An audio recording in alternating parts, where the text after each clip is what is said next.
nii, need on minu klapid, minu klapid, minu klapid.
Hello, I am Johannes Tralla, journalist from the National Broadcasting Company, and you listened to the music, and there is a cooperation with artificial intelligence because the visual was created by an AI.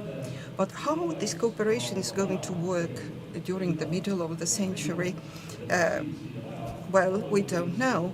But Britta Debussy, even today, we could have done without her because the computer could have composed this music. If we go on in this line, then really you don't need me here on the stage because we have got chatbots. And really, dear listeners, maybe you are not also necessary to be in this hall. But the question is, where is the joy? Where is the joy of coming together? Where is the joy of discussing things, looking each other in the eye? So let's agree that machines participate, they help us, but they do not dictate today's program. I am very glad to greet here all the inquisitive people. I would like to greet the people who have joined us virtually, and the future is yours. they're inquisitive people. This is the slogan of today's event. And I like to believe it because journalists are also very inquisitive. 6,300 people are all inquisitive, I think, because these are the people who work in the IT sector. I think that they can infect 50,000 people in the years to come, 10%. 10% of Estonian workforce.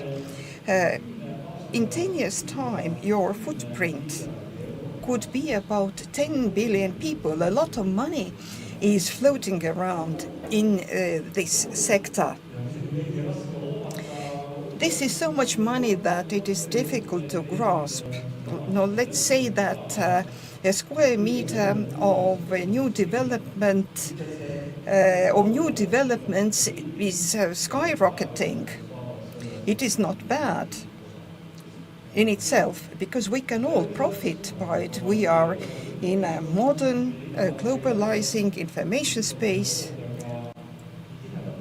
ICT has been embedded in practically everything. We even don't notice it, and we can't get away from it.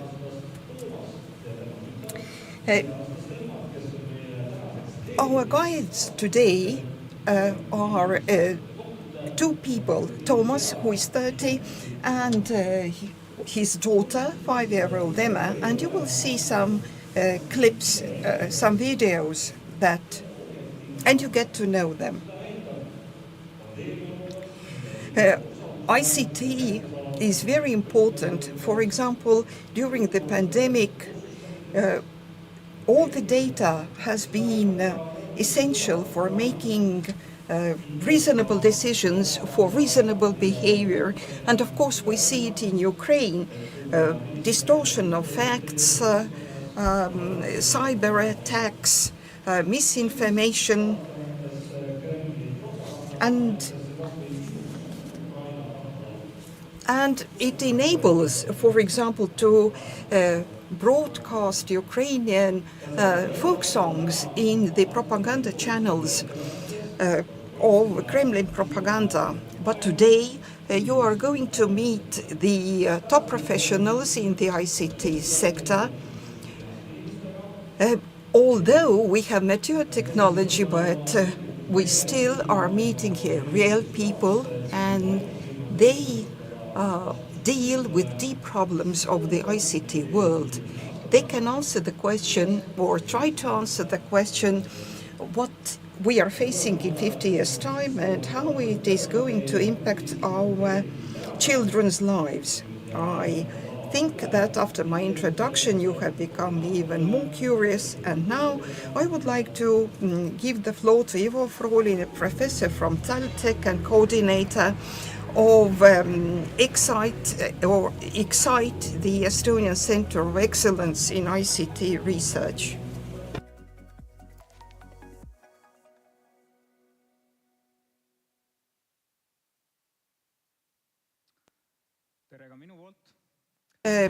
Hello. I am very glad to greet everybody here, all those who are here physically or in the cyberspace. I would like to satisfy the curiosity of all inquisitive people here. I'm going to tell you what ICT means, who we are, what we do. ICT, the acronym means Excellence in Information Technology in Estonia. And Tarmo Uustalu was the person to come up with this acronym.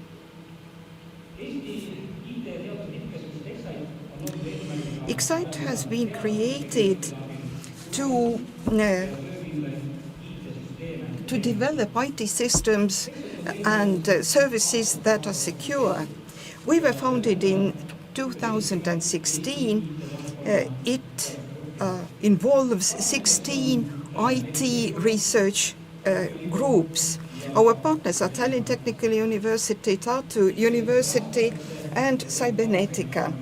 We are funded by the European Regional Development Fund. At the moment, our main fields of study are security, healthcare, robotics,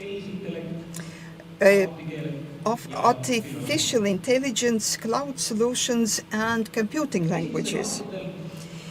In our first years,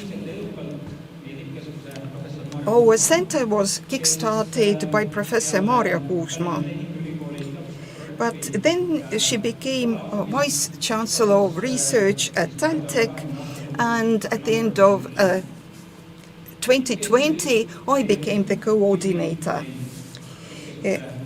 We have a board that leads our activities. The members are Marlon Dumo, Peeter Lau, Tarmo Uustalo, Jaak Vilo, and myself. In our Center of Excellence, nobody is alone. All top scientists try to help each other as much as they can. And our work is based on the matrix model. We use competence of different groups who would otherwise operate jointly. We jointly also supervise doctoral students, postdoctoral students, and of course we have joint scientific publications. The number of publications by our researchers in 2021 increased 700. I would like to go through all the 16 fields of activity of the research groups. IT and security. We are all used to the high-speed and secure internet. We can continue working at home and communicate despite the pandemics, despite the war in Crimea. And the research groups in cybersecurity use all the knowledge for the security of people in cyberspace so that their identity and personal data wouldn't be exploited. Developing secure e-Estonia applications are also important. E-voting, secure data, data exchange. This is done under the supervision of Peter Laud from Cybernetica and Professor Skajcek, Tartu University. And the last group also optimizes the transfer protocols of large data. In the future, quantum solutions help to make data transfers and data in general more secure. And this is supervised by Professor Unruth. Jan Raik supervises some other aspects. Now, robotics.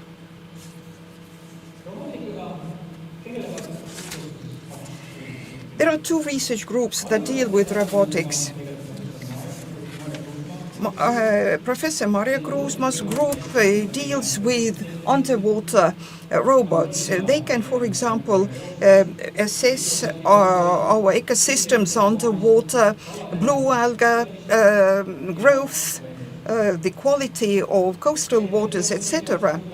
The soft robotics this trend is supervised by Professor Alvo Albo. The soft and compliant materials that are used in making these robots would help a lot in healthcare. For example, doctors can be more exact in their diagnosis. For example, it is possible to insert such robots into the air, and they can deliver medicines to the right place in the patient's body. In order for the robots to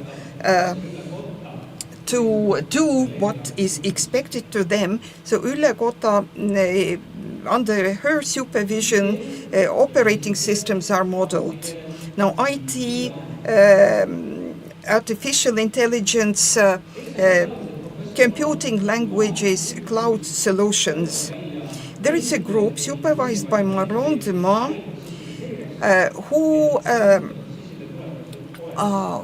are just working on the monitoring of business processes.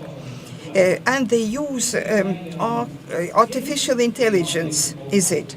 For example, how possible it is that a process instance doesn't lead to a favorable result. For example, the customer doesn't get the goods. IT is also very important in greening the world. There are work groups in our center that work on the process optimization of energy network so that energy consumption is more reasonable. And Professor Yuri Belikov is supervising this field.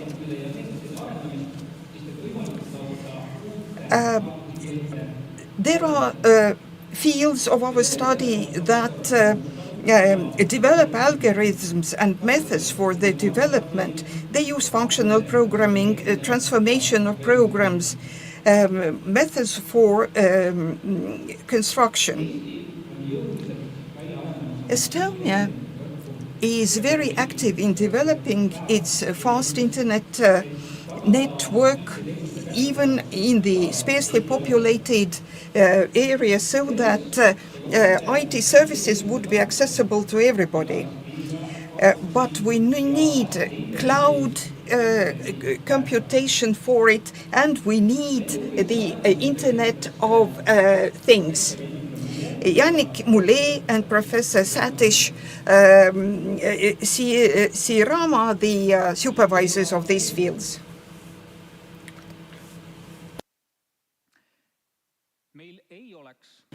We wouldn't have such a good representation of COVID virus spread analysis if we didn't have Professor Jaak Vilo from my research group. Before pandemic, the major problems in Estonia were non-communicable diseases such as cardiovascular problems, lung problems, cancer. But now we have infectious diseases as well, influenza and obviously COVID-19, but also mental health problems and illnesses due to them, which would have a huge impact in terms of social issues and economy as well.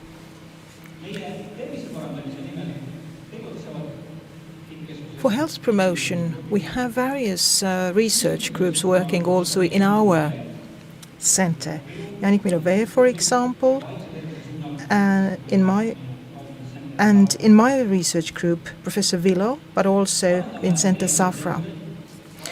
We are developing early detector sensors and also processing of large-scale health data. So that would be a brief overview about our Center of Excellence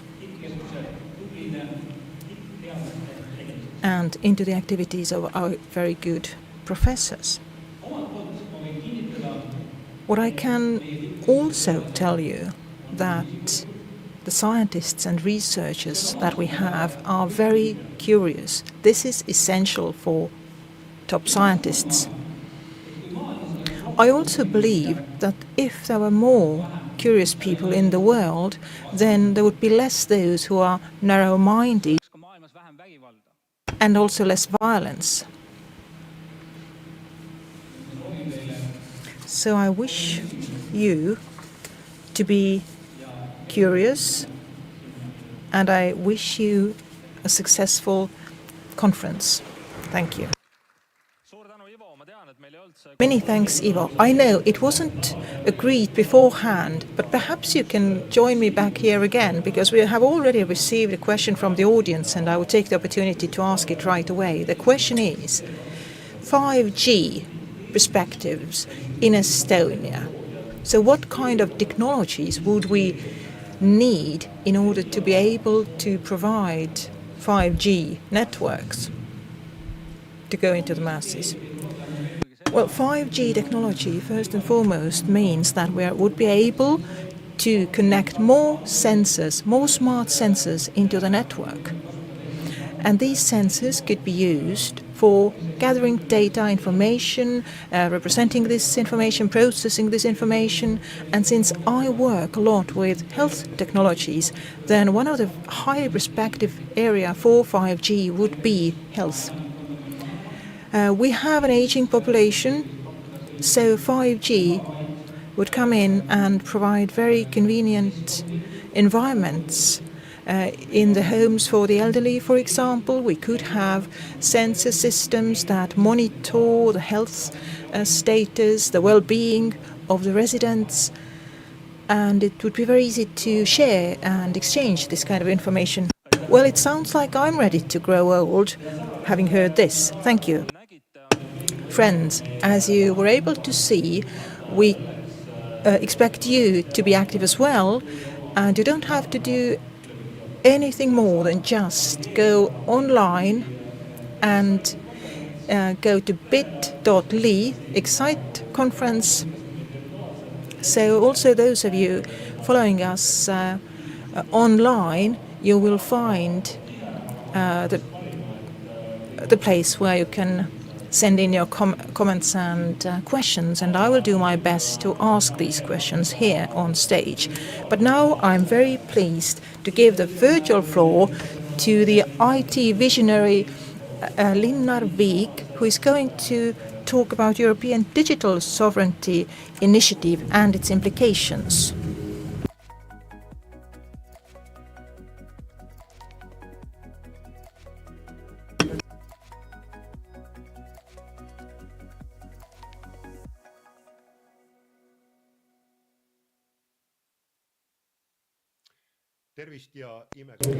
Good afternoon, and I hope us all to have a very peaceful and wonderful day of conference. Something that I'm trying to present here today, although this topic would deserve several days of conference, but I will do briefly and touch upon the European Digital Sovereignty Initiative. So it also relates to strategic autonomy as a framework. And I will jump to conclusions by saying that Excite, in its focus, in its content of the work, is very heavily focusing on these very same focus areas. And the key question still is whether the current policy making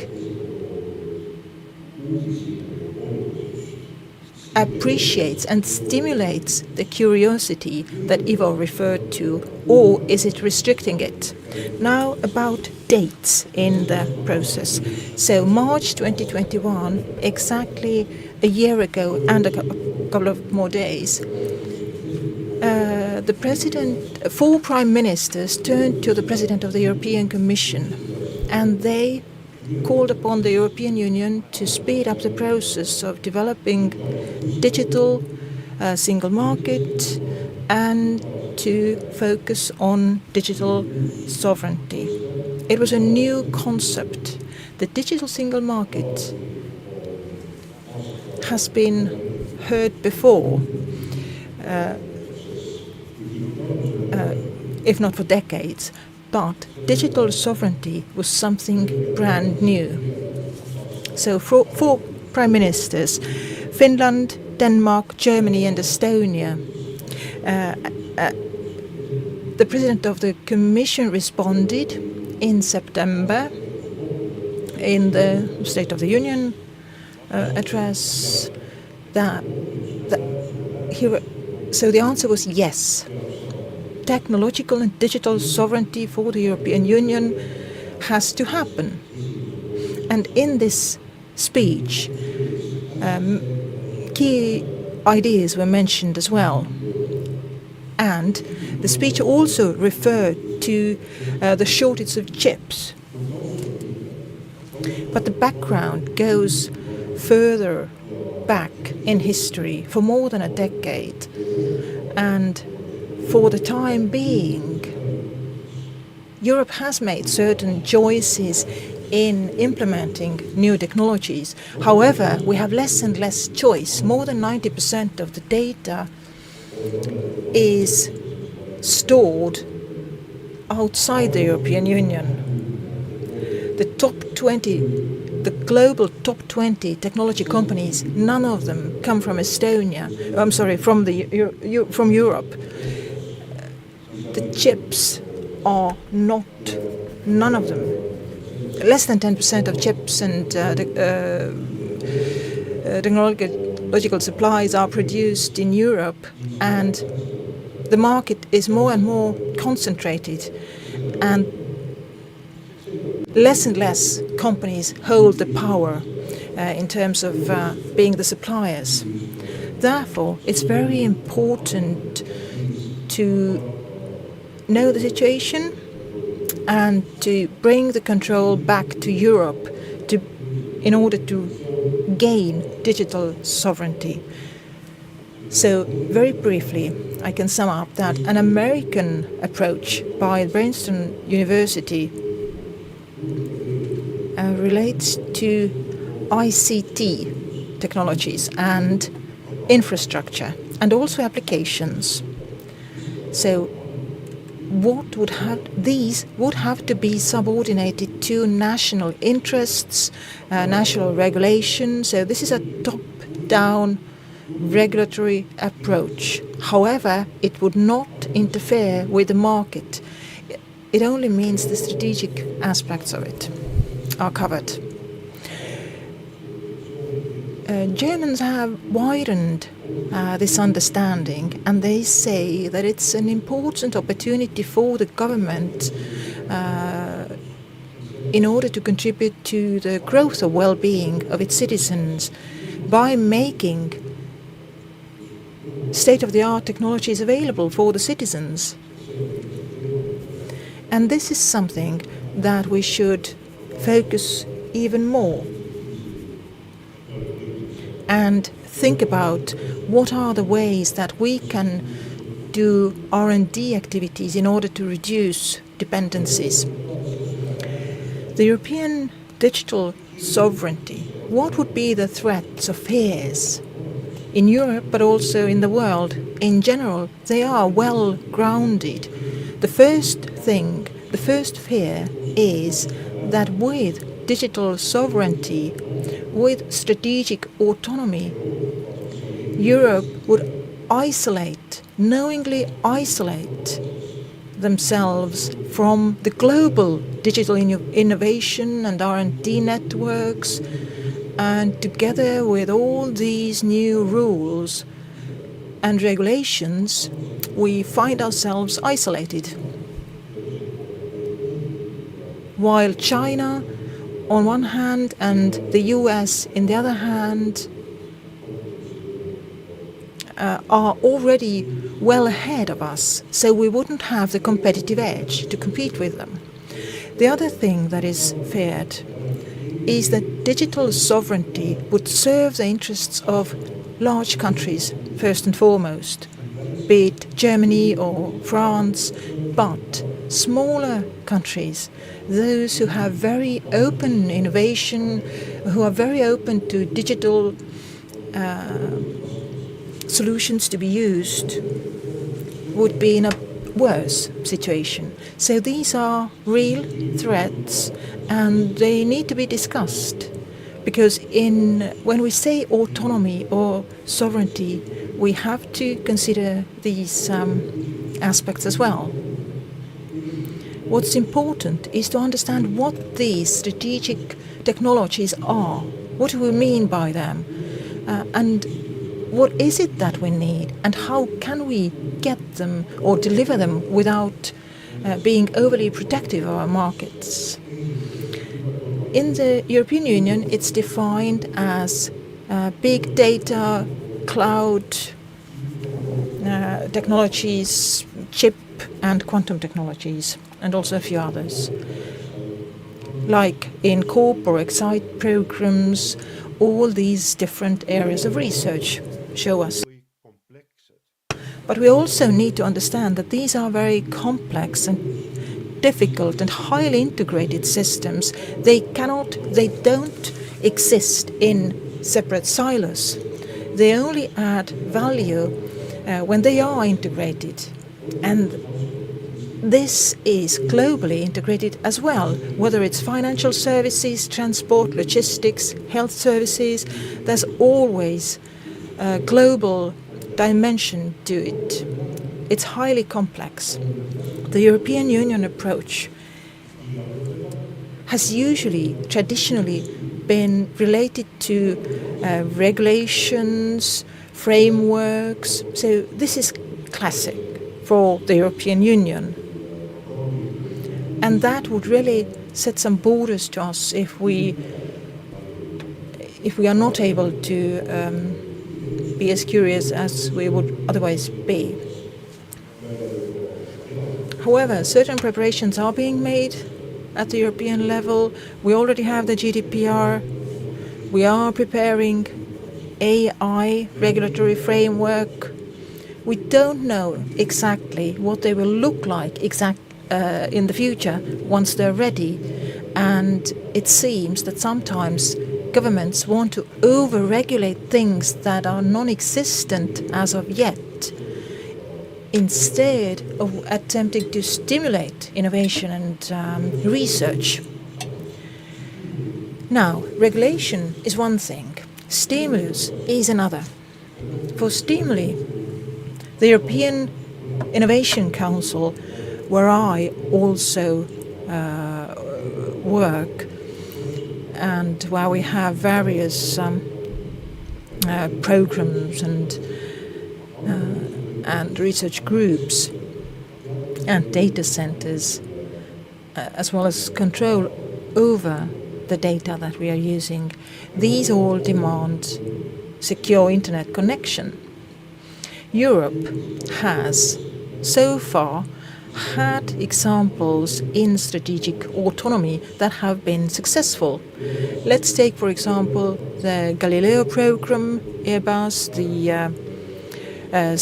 European Space Agency, and other pan-European networks that deal with raw materials, strategic raw materials. That is very important to us. Now, coming back to the objective of strategic sovereignty and autonomy, when we think about the ways Europe has so far designed its policies and also implemented its policies, then certainly Estonia will feel the impact. In Estonia, we have a draft law that hasn't yet been a strategy, that has been presented to the Parliament but hasn't been approved yet. It's the Strategy 2030 for the digital domain. And it relates to the e-governance, first and foremost, and many components relate to our approaches which tried to be technologically neutral. It means that we have looked beyond the European borders and we have strategic dependencies in our value chains, supply chain and components. This certainly also influences everything. The European Commission is trying to initiate a digital ID program which can play into the digital society core components. I would also like to say that the Estonian government does not actually have a technology policy. that would feed into the wider context and debates, and also digital sovereignty. And this, despite the fact that our Prime Minister was one of those signing the address to the President of the European Commission. What it will influence in Estonia is the digital society and its development. It will somewhat influence Estonian innovation and research, but not to that degree, because we have already been integrated into the European research, innovation, development programs. So I believe that the logic that we have in Estonia is also well integrated into the European development areas. If we'll look at the fast-growing companies and areas of research in Estonia, then the choices that they've made have been based on relevance rather than digital sovereignty. So the European market was not necessarily their first option, their first place to look. They rather looked further away. All in all, I find that digital sovereignty, so strategic technological autonomy, can only happen if we actively take part in R&D, policy making, and Excite network or center is the key for that in Estonia, I think.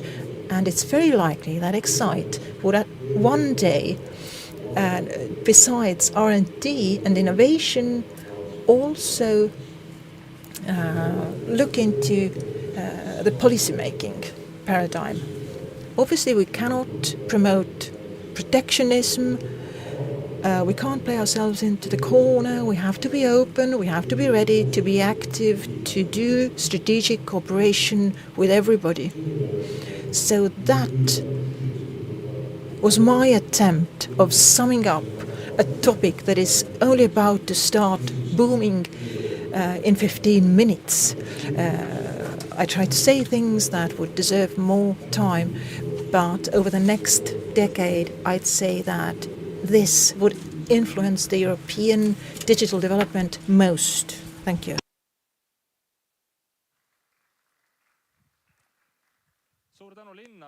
Thank you, Linnar. A couple of questions. The audience has asked one question. When are we going to reach these regulations and stimuli actually? It couldn't be that the digital world has developed so much that you need to come up with new regulations. Yes, I think this is a very good question. The first regulation stimuli package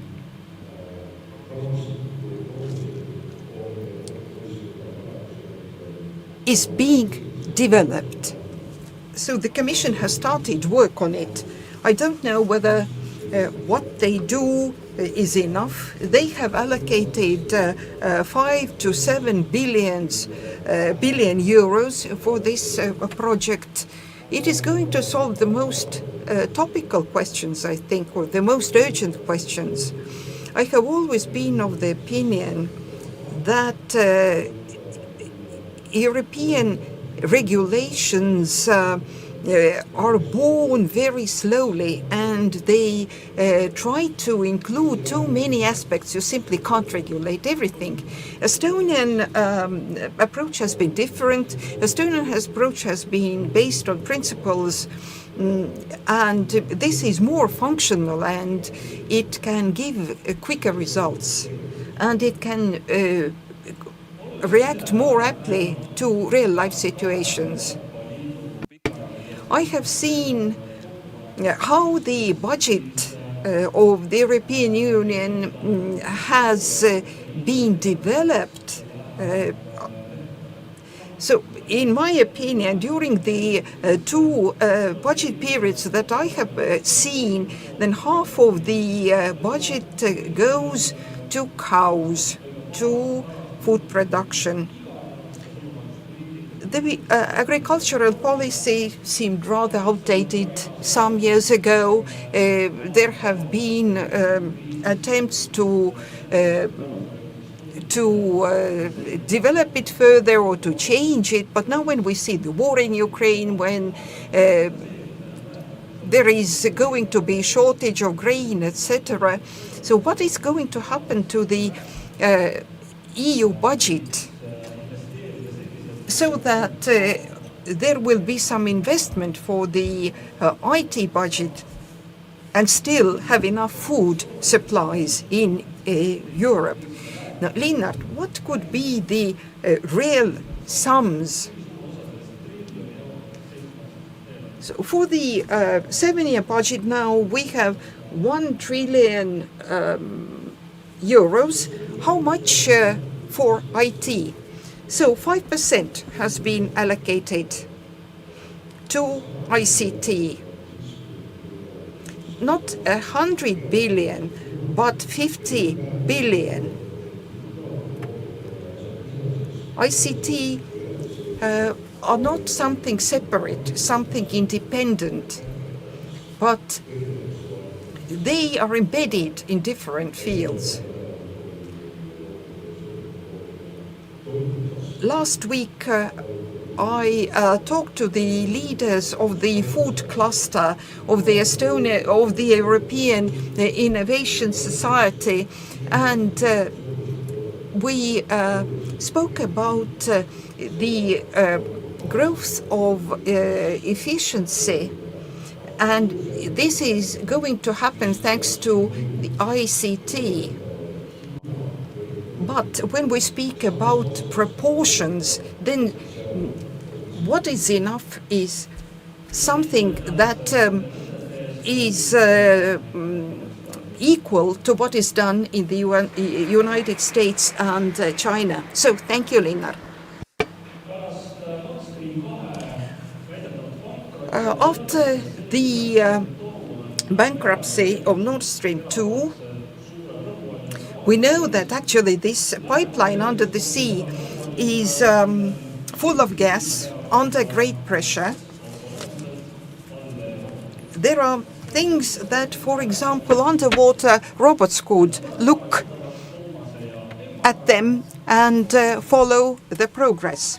Now let's meet Thomas and Emma and see what they have to say about underwater robotics.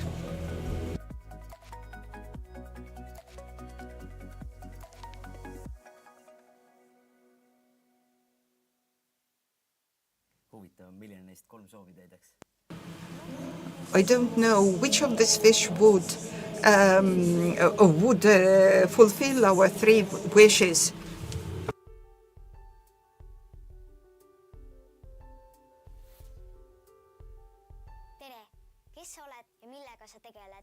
Tervist, mina olen Asko Ristolainen ning siin Biorobootika Keskuses tegeleme me bioloogiast inspireeritud robootikaga. Näiteks on meil siin laua peal üks robot, mis kasutab liikumiseks uimesid. Nende uimede abil saab ta sujuvalt vee all liikuda ning need uimed ja hea vee põhjas üles setted, mis tähendab, et ta näeb vee all oluliselt paremini. Ning seal on üks teine robot, millel on karvane kõhualune. Nagu koduloom. Just nagu koduloom. Tegelikult me nimetame neid taktiilseteks sensoriteks, mis aitavad tal enda ümbritsevat tajuda. Ja võib-olla, et 2050 me enam ei käi kalal, vaid käime roboteid püüdmas. Täitsa võimalik, et nii võib juhtuda. Et kui meil tänapäeval siin Mustamäe kandis Tallinnas liiguvad ringi pakirobotid, mis veavad toitu laiali, ja tulevikus võime kohata teedel ka isesõitvaid autosid, siis on üsna tõenäoline, et me võime kohata autonoomseid roboteid tulevikus ka vee all. Näiteks võivad nad asendada tuukritöid sügaval ookeanites, teha veealust keevitust ja muid hooldustöid ning teha ka näiteks ookeanide seiret, kuna ookeanide tervis on meile ka tulevikus oluline. Ja kas neid roboteid on võimalik programmeerida ka kulda otsiva? Ja kindlasti. Miks ka mitte?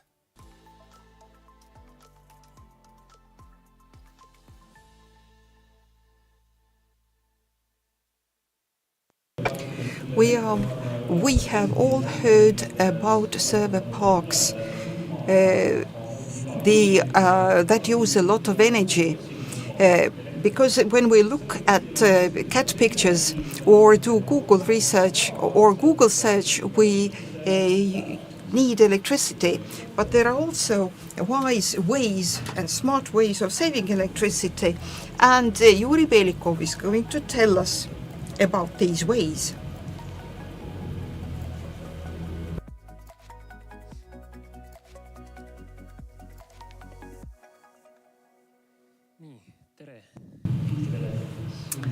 Well, ladies and gentlemen, I welcome everybody who's here in this hall and who are watching us online.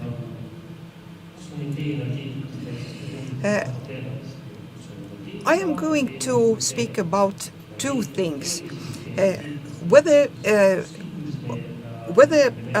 power engineering and IT come together, or there is IT in power engineering. On the one hand, power engineering in itself is very conservative, but it is closely related to the dynamically developing IT field.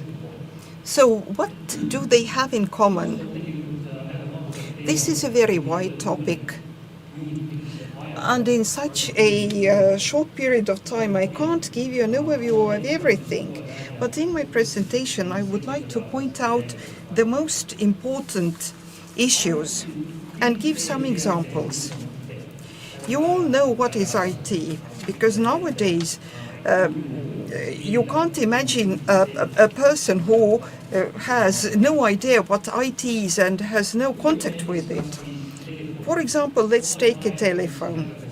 So this was a very conservative device some, 15 years ago. It was on the table of every office. You could only call by it.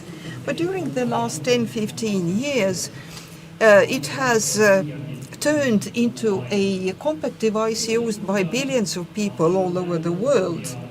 It was possible only thanks to the development technology and applications. But the most important thing is the change in the world understanding of the people. Things that 10, 15 years ago seemed to be science fiction, our everyday routine today. You just pay for your movie tickets, you use all kinds of applications, you can communicate in different ways. In power engineering, things are different. We heat our homes, we use electricity every day, but practically nobody thinks where electricity comes from. What could the problems be that are related to it? Recently, energy prices have skyrocketed, and it became a very topical theme everywhere, and something had to be done.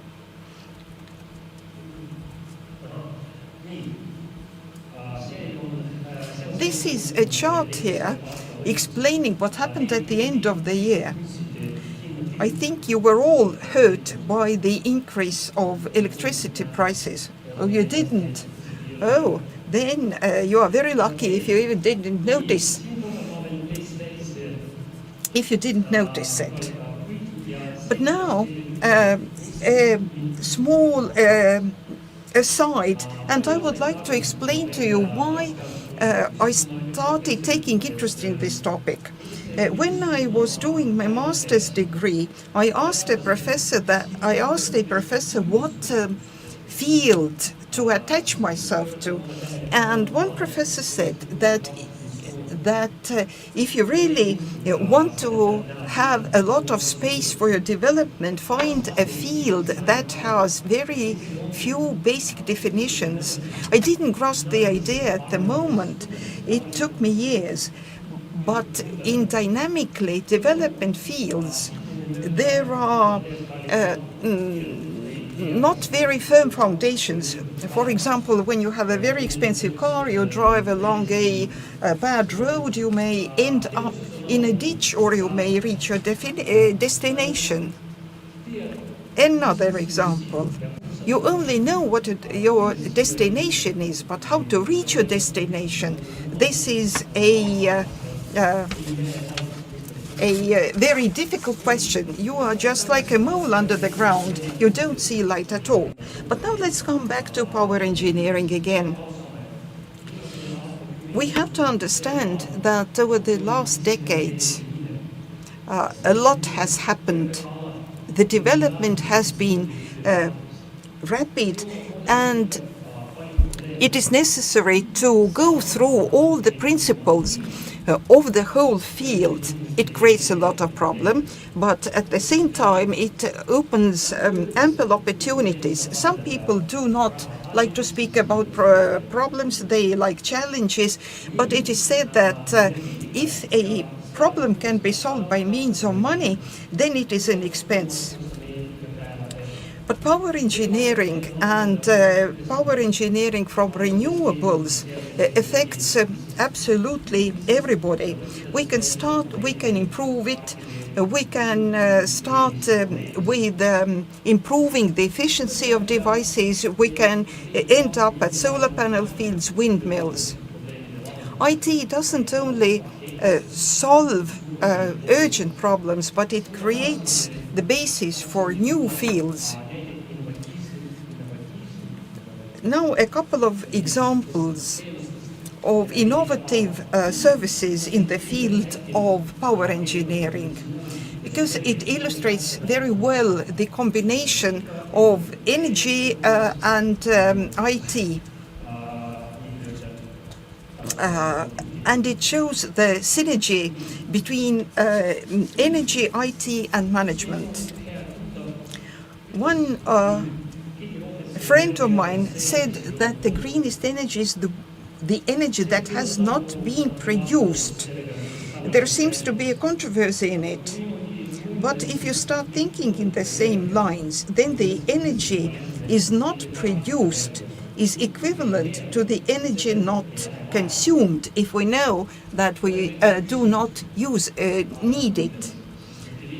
But how to motivate people to consume less? Most people do not want to change their habits, getting out of the field of comfort. So what can motivate people? What can motivate people to accept change? What is important for the people? So here is a chart. I give you a couple of seconds so that you could look at it and find the place of Estonia. Actually, Estonia is right in the middle. The vertical axis shows the level of innovation, and the horizontal axis shows the adoption rate, how quickly people are ready to accept the innovation. It shows very well the fact that it is not enough to come up with a great idea, but you have to convince people that innovation is necessary, and the people have to be ready to accept this innovation. And here I am going to tell you about digital twins. This is one of the technologies that help us. The main idea is that you collect and process a lot of data, and then you model the consumer behavior on this basis. Nowadays, people leave a lot of data. For example, there might be open data, or consumers are ready to grant access to the data. For example, where they live, how much they consume, what they consume, who the neighbors are, etc., etc., etc.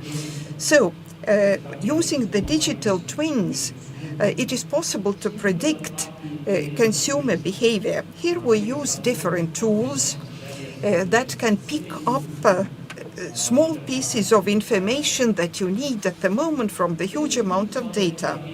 In that case, we can assess consumer behavior very quickly, and we can predict what could be the steps that improve energy efficiency and the use of energy. We have to understand what could motivate people. Some are interested in money.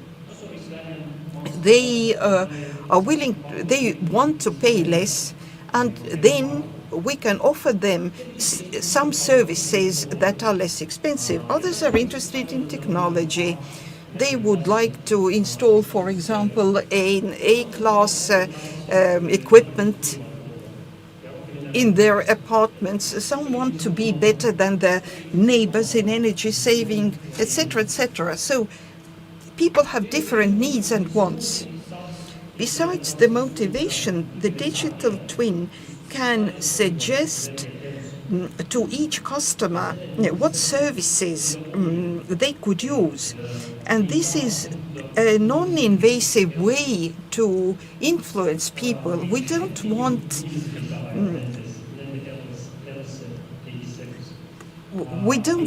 to interfere with their life. We don't want to make anybody, but we like to create an environment that simply nudges people towards better behavior. Now, let's think about pedometers. So the pedometer tells you that you have to put in some effort because you haven't done so many steps that you wanted to. In the future, the digital twin system could be based on smart technology, and then it would inform the customer of its consumer pattern and would give advice what to change in the behavior. So the field that I am speaking about today, it is very, very wide. You can speak about anything here. But this was one of a specific example that I hope interested you. In the end, I would say that the future belongs to all of us, and everybody has the right to decent life. And we can contribute, all of us, to make life decent. Thank you, Yuri. Could you please speak about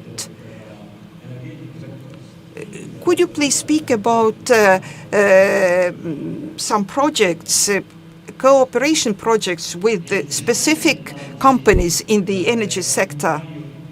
Well, there have been a lot of projects during the last couple of years.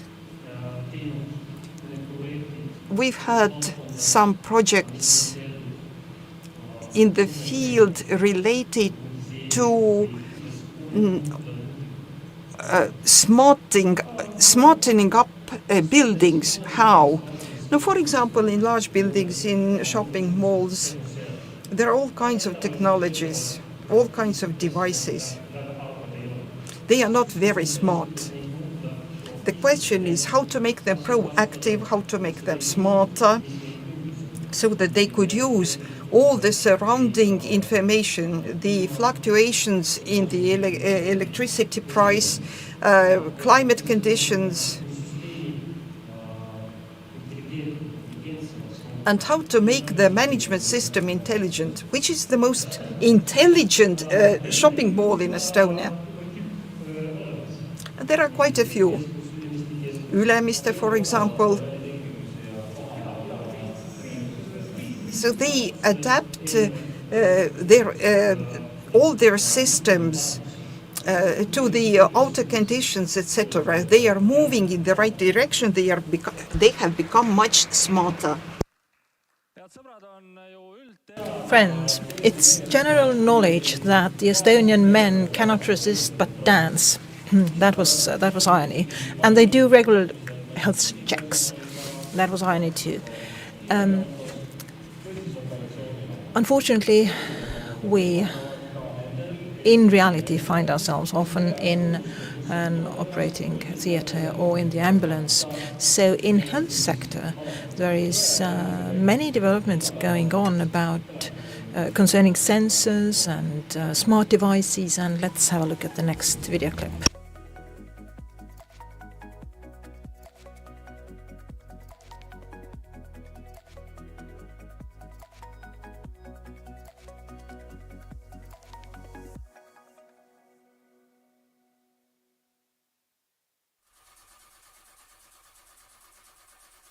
Toomas, sa oled täna juba istunud 4 tundi ja 26 minutit. Käi jala. Mis asja? Noh, tulevikus on nii, et kõik seadmed muretsevad sinu tervise pärast.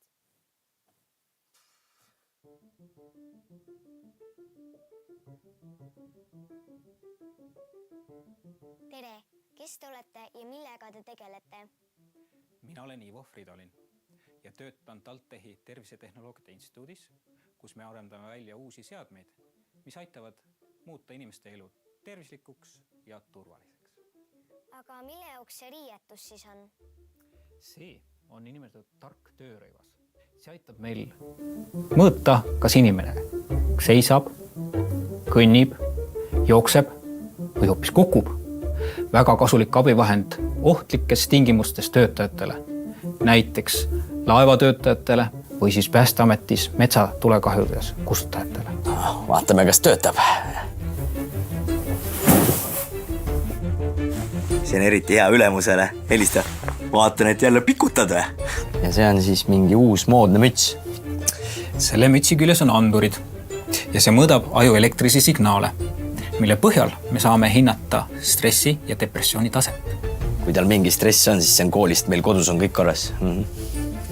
Mida need kõik masinad siin teevad? See konkreetne aparaat on pulsianalüsaator. Selle abil me saame hinnata sinu issi veresoonte vanust. Et ma olen 35, aga veresooned on 60.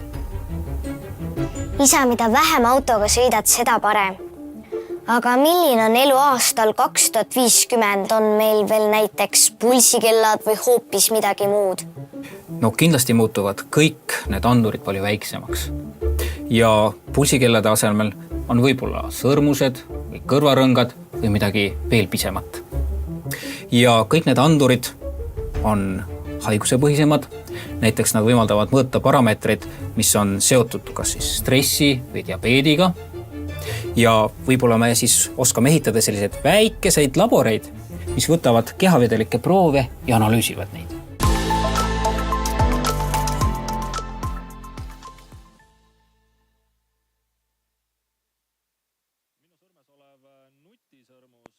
I have a smart ring on my finger.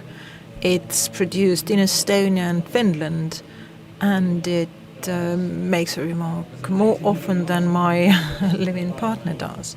So we cannot escape the smart devices. But what else can artificial intelligence do, and where else could it be used? Meelis Küll is here to tell us.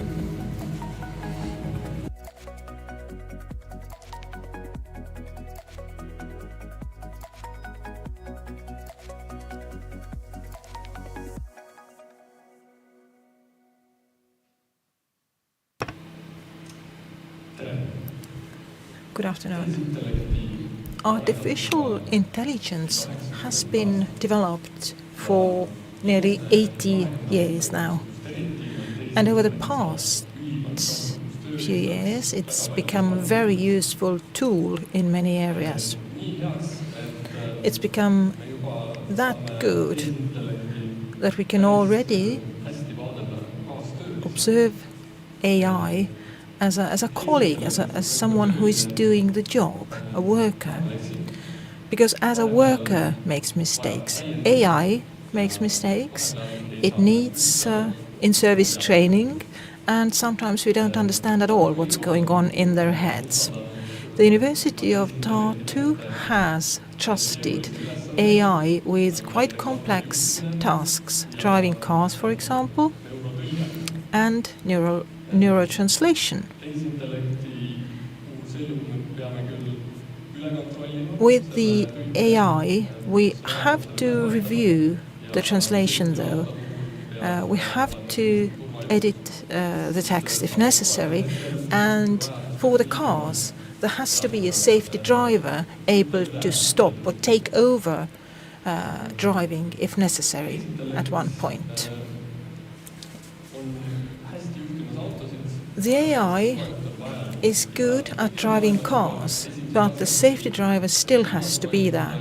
We have had in the world tests of self-driving cars without a safety driver, but it's not completely trustworthy. For example, a couple of years ago it was spotted that Tesla car misreads this sign and interprets 35 to be 85, and that would mean accelerating and a potential crash, obviously.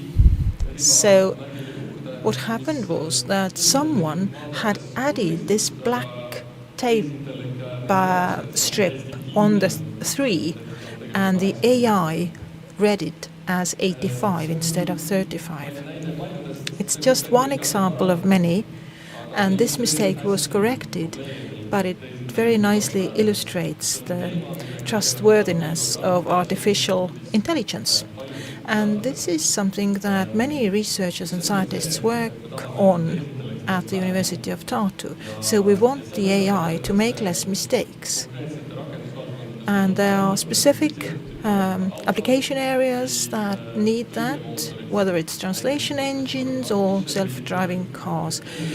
Professor Mark Fischel, for example, in linguistics technologies, they focus on reducing the mistakes in translations. However, the mistakes are still there, even when we try to reduce them.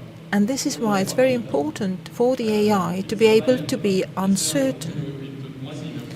And this is one of the key things that I and my team work with. We want that the self-driving car would have a vision system that would be able to say that due to fog I cannot see properly and I need to slow down. What's also important is that the decisions that the AI takes would be reasoned. Let's say an AI is consulting a doctor based on an X-ray image. Then the doctor would have to understand why, what is the reason that the AI should be trusted. And Raul Vicente Zafra, for example, they have a project or a line of work called Trust AI. So they work with models that are used in the energy sector or in healthcare, but also in retail. Here, I have a little test for you. I give you 10 seconds to decide which of these texts were written by a human person versus an AI. And I can already tell you that the left-hand side is neurotranslated. And the translation engine was developed by the University of Tartu. And you can see that everything was translated by the blue was translated by AI. And sorry, I messed up with the slides a little bit. They move as they want. I cannot tell them what to do for some reason. Let me get back to the right slide in a second, I hope. Okay, so neurotolge.ee translated that, but the Estonian word lühikokkuvõte I had to do myself because the translation engine suggested abstract, which would have been wrong in Estonia. But actually, a computer also generated the text on the right-hand side. The only thing that I gave was the title of my presentation and the topic of the conference, and based on that, a large language model generated this text. So it's a model that has been trained on the basis of large-scale texts, or large language model, as the name says. And the texts are from the internet. And I would almost be ready to sign my name to the right-hand side text. Not quite, but almost. So how does it work? It's based on artificial neural networks, and this is something that the programmer creates. So there's a let's say there's a brain, a blank brain. There are certain connections, but there's no knowledge whatsoever. So it's completely blank, not like a newborn baby's brain, because the newborn baby already knows how to move, for example, before birth. And now training is something that has to be done. And if you use, for example, cat and dog pictures, then the AI can differentiate between a cat and a dog. So what can the AI do today? So they can recognize whether it's a cat or a dog, for example, but it's not able to reason. Something that would take time to analyze, to consider, so AI cannot do that. So by and large, we could say that the part of our thinking where we are very quick and we can reach a decision within a second, we can expect the AI to be able to do as well. We can train the AI. But if there's something that takes more time, then it's not, the AI is not very good at it. So Thinking Fast and Slow by Kahneman is a very good book, for example, on the same topic, more or less. So the AI can predict our Google search, what the next word would be. The AI can predict what we would look like in about 20 years. But based on the existing information, the AI is not ready to draw conclusions, to self-study. It would take a lot more time than for us or for a small child. If we need to go through various options, for example, that would need computing power, the AI is very good at that. For example, chess.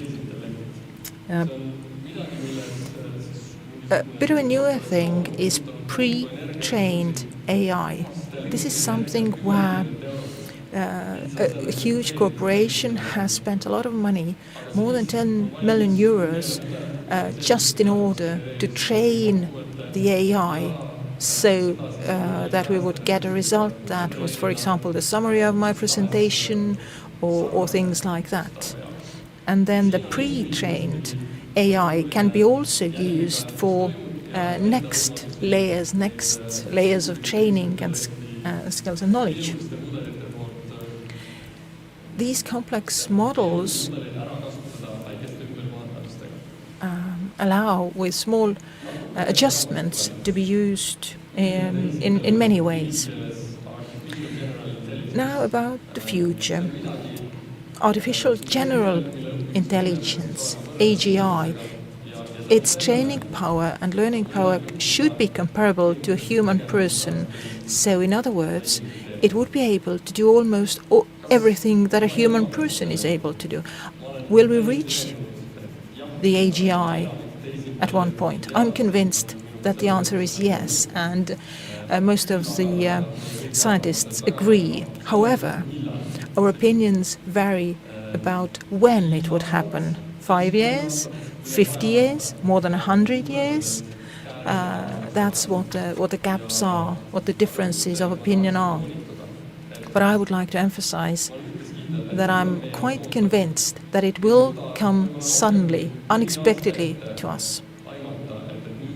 Because we cannot predict that when it happens. And this is what makes it dangerous, in a way. Where would it happen?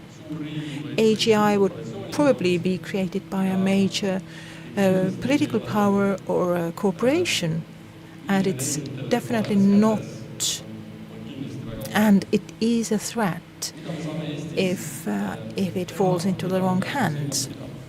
So what could we do in Estonia? What should we bear in mind?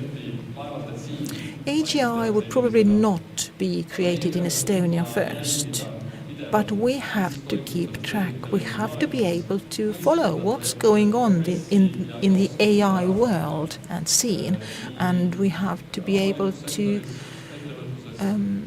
take advantage or use these developments in the public sector, in defense, everywhere. What do we need for that? We need high quality education and research. And by good education, I mean good education at all levels.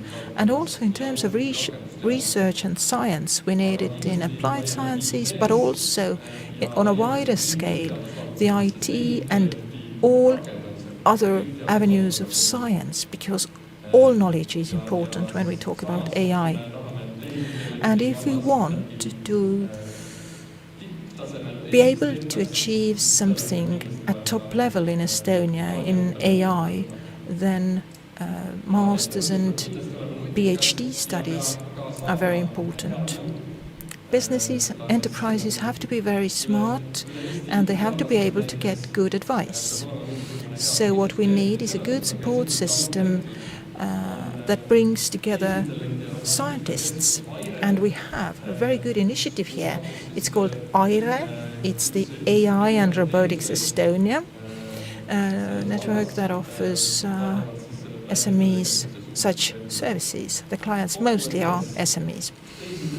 So, to sum up, AI is not a simple tool. It's a worker that we can, but should not always trust.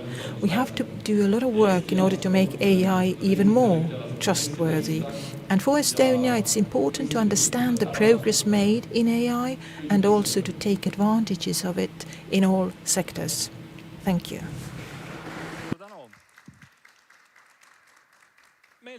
Thank you. Meelis, question from the audience. How likely is it that someone would hack into essential service that is related to the AI?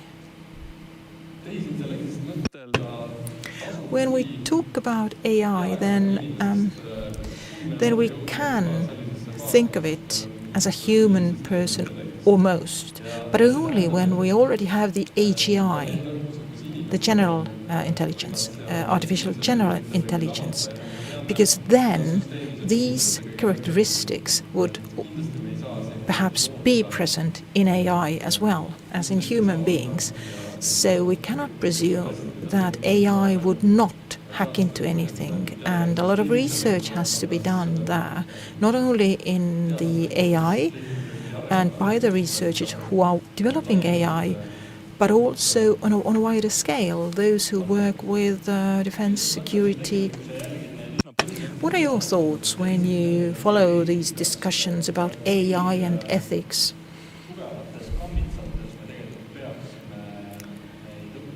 How stringent a control should we have over these machines, the AI?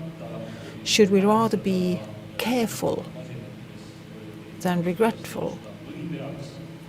Or should we keep it as open as possible so that the technology could flourish in any possible direction? Well, many scientists already have to consider the ethics issues. But this is not the nearest future. The first problems to tackle concern the narrow AI that is developed for one particular application, and how to use it to the maximum, and what the risks are. So this is the most important thing now. Thank you, and a round of applause.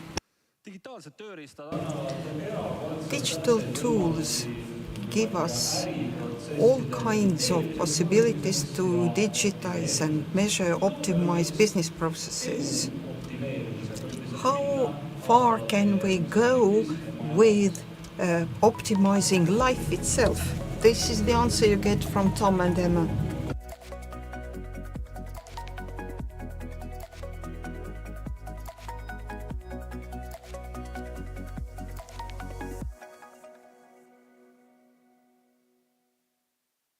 Lähme, muidu jääme maha. Ei jää maha. Meil on tervelt 2 tundi aega. Ma ei saa aru, miks on vaja nii palju lennujaamas niisama passimise aega. Ahah.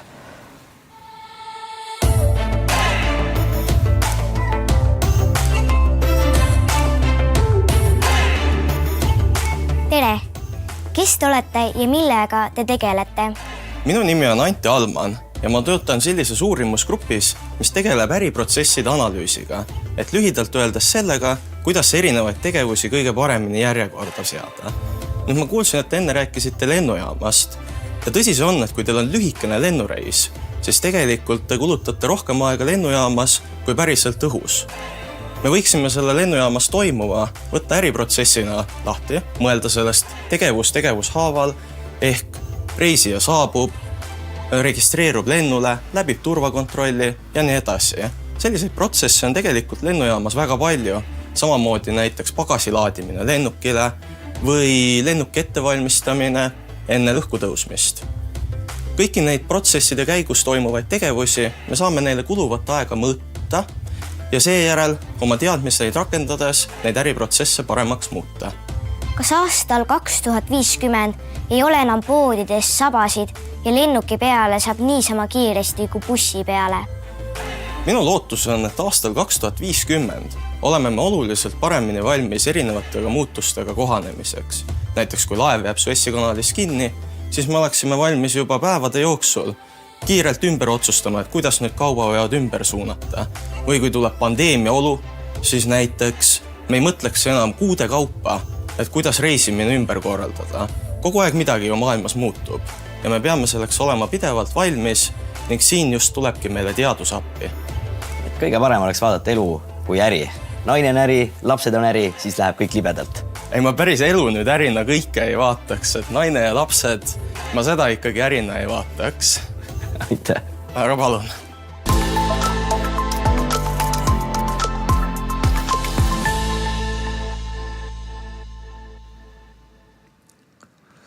Mis on privaatsuse hind, kuidas on kaitstud meie nutiseadmed? How have we protected our smart devices? How have we protected our digital wallets? So this is the topic of Liina Kamm's presentation.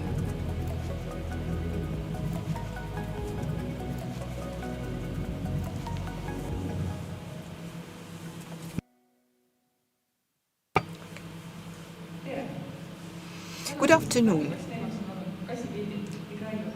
Cat pictures have been the topic that everybody has touched upon. So a cat picture. What is the price of your privacy? Internet services collect data all the time. They offer you cat pictures, all kinds of information about you. How is it done? In browsers, using cookies. The information that we provide is gathered and restored and stored. A lot of us have clicked on yes, no, yes, no. So there are, in some cases, it is possible to say that you don't want to have any cookies at all, but you can't get away from cookies.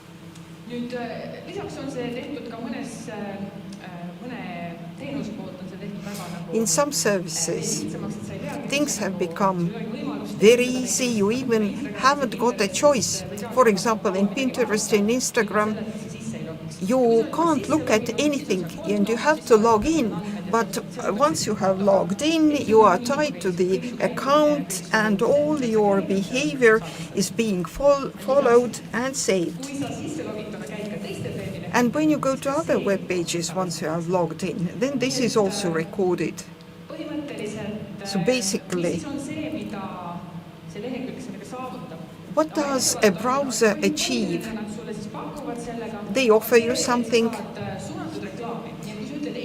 and what you get is targeted is targeted advertising. If you say no to cookies, then you get random advertising.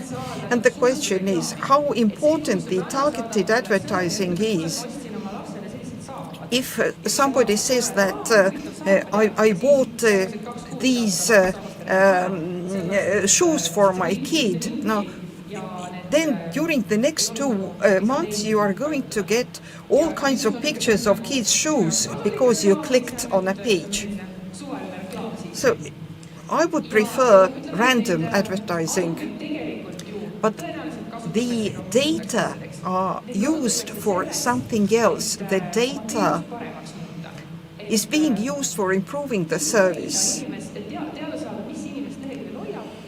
The service provider wants to understand what keeps somebody on their page and how to improve the service so that to earn more money.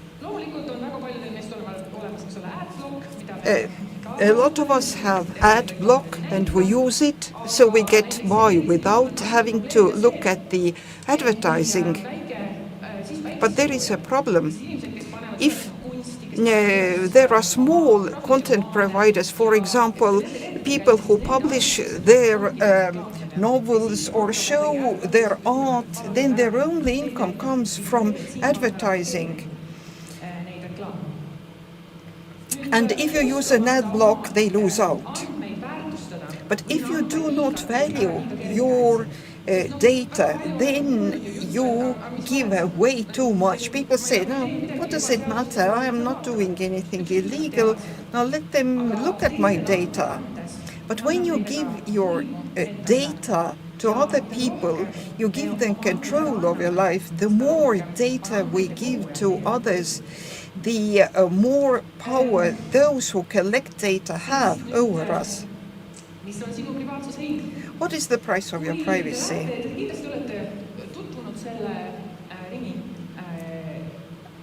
Supermarket chain Rimi. You go to the supermarket, you can log in.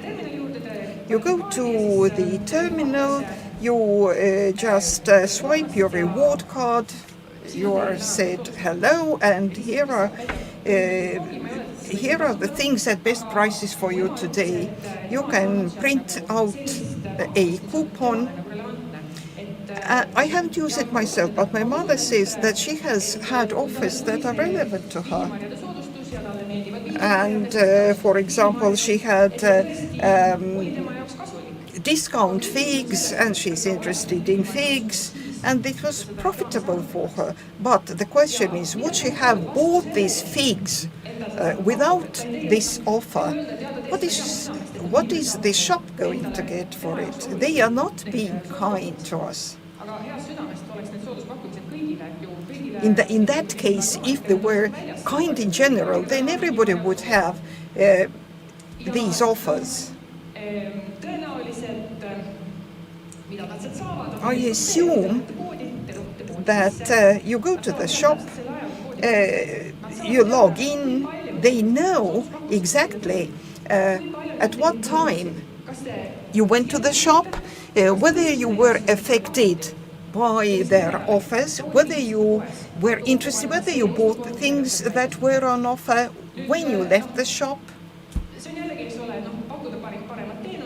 Of course, their aim is to offer you the best service possible, and it is all legal that they do.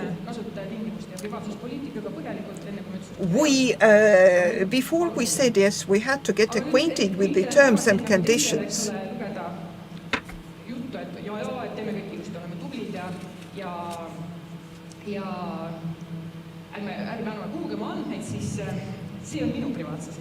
Well, this is the price of our privacy, actually. I don't know why are things done at Rimi. I don't use the service, but here, in this shop, in the supermarket chain Coop, I use it all the time. Because here, I have some profit. It is this way I save some time. The same system is used in different supermarket chains. You take a handheld scanner, you can peep all the things that you want to buy. You don't have to take things out of the basket, take them out at the cash desk, but now you can put things in your shopping bag. You save a lot of time, especially it is convenient when you go shopping with your kids. They don't have to wait for anything. If you don't make any mistakes, then you sometimes even get a small prize. Well, your shopping is checked. If everything's okay, you get a small chocolate or something. But here, a lot more data is collected than in the first example that I gave you. Because this way, your whole route through the supermarket is registered. Fish, peep, something else, peep. And there is nothing illegal about it, because we give away this piece of our privacy, and here we win something. This is our time. What is done with the data? The data is recorded, analyzed, and based on the analysis, decisions can be made. Thus improve processes, make processes more efficient, make processes more profitable. This result can be achieved in different ways. Here in this map you see the data of wastewater. These are aggregated data, and they can be and then can't be personalized again, because this data is non-personalized. But as far as health data goes, there is no way to aggregate data. We have to use personal data. Even if this study has been carried out ethically, we have to pay a lot of attention to the ways how data is processed. In 2020, the highest court instance said that we have to use more stringent data protection measures if data from the European Union goes to the United States. Because the data that is in the hands of an American company is controlled by the state, because there is law in the United States which says that should they demand the data, the companies have to oblige and offer the data without even informing the person that his or her data has been used. In Europe, at the moment, we don't have the cloud services that are equal in quality and amount to Microsoft and other service providers. This is a serious problem. Another question is identity. It also poses problems. The European identity in the future is supposed to be wallet-based. So all the data, just like with the COVID certificates, these certificates are going to be in the wallet, and those who have the control of the wallet control identity in Europe in the future. You know this saying that don't put oral metaphors, data, eggs in one basket.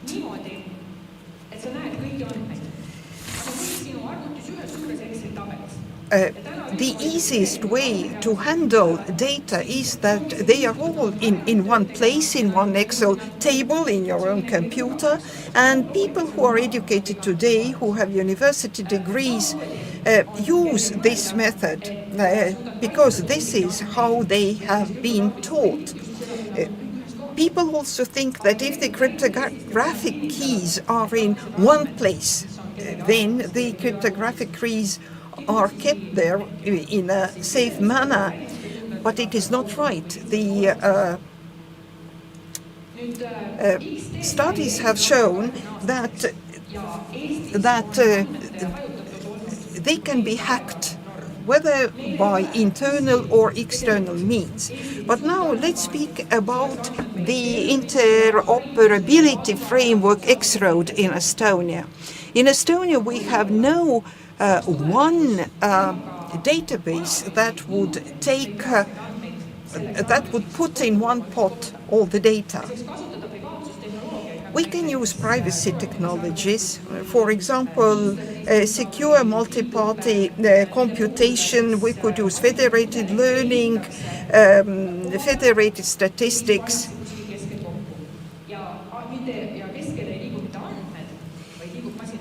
And so the processes can be carried out separately. So the models of processing can be put together in one place.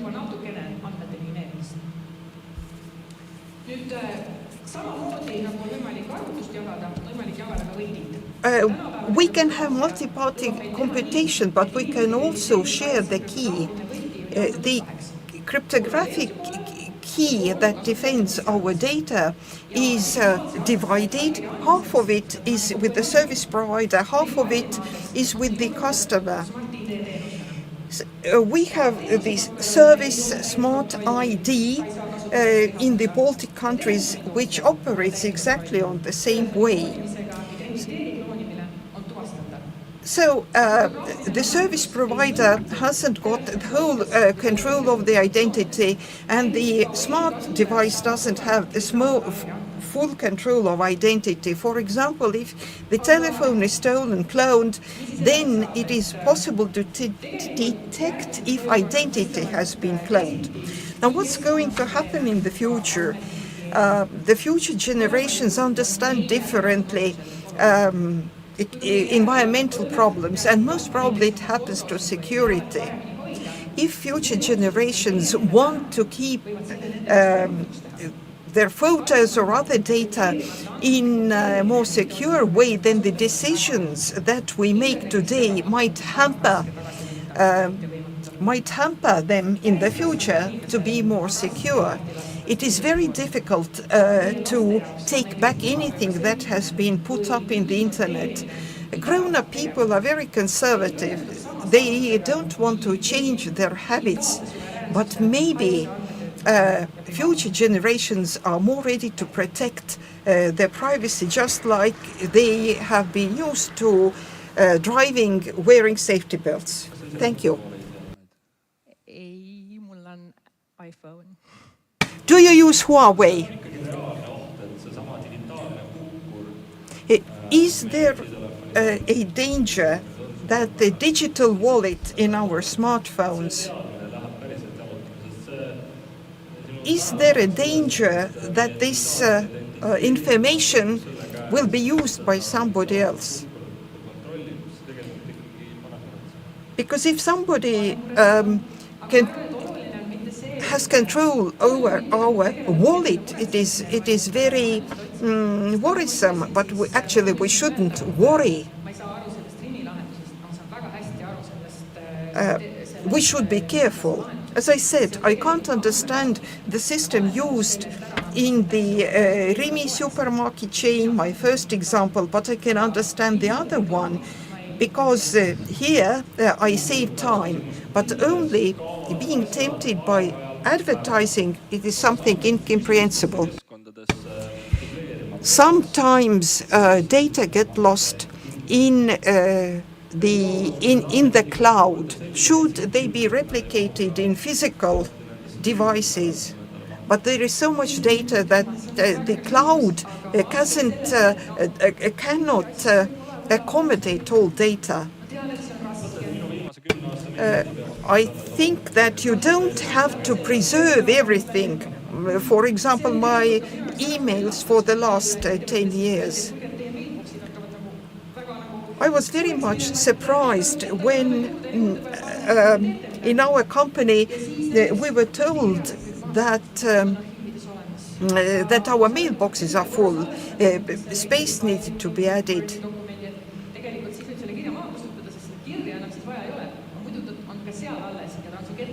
But it is possible to avoid duplication. There are some technologies for it. I really don't know how much you need the third draft of your document that you drew up last year. So every year, if you have time, just delete your last year mailboxes. You don't have to delete everything, but keep the most necessary documents. Take a day and go through your mailbox. I have about 200 mails a day. It isn't enough to use a day for it. So do it, currently do it every day. For example, I have a mailbox that has temporary mails in it. For example, there is an invitation to a meeting and it is in the temp mailbox. When I have been to the meeting, I delete them. I try to take care of my mailbox, says the moderator. But next, let's have a look at the video where Thomas and Emma go and look into the personalized medicine that helps to find better drugs for everyone.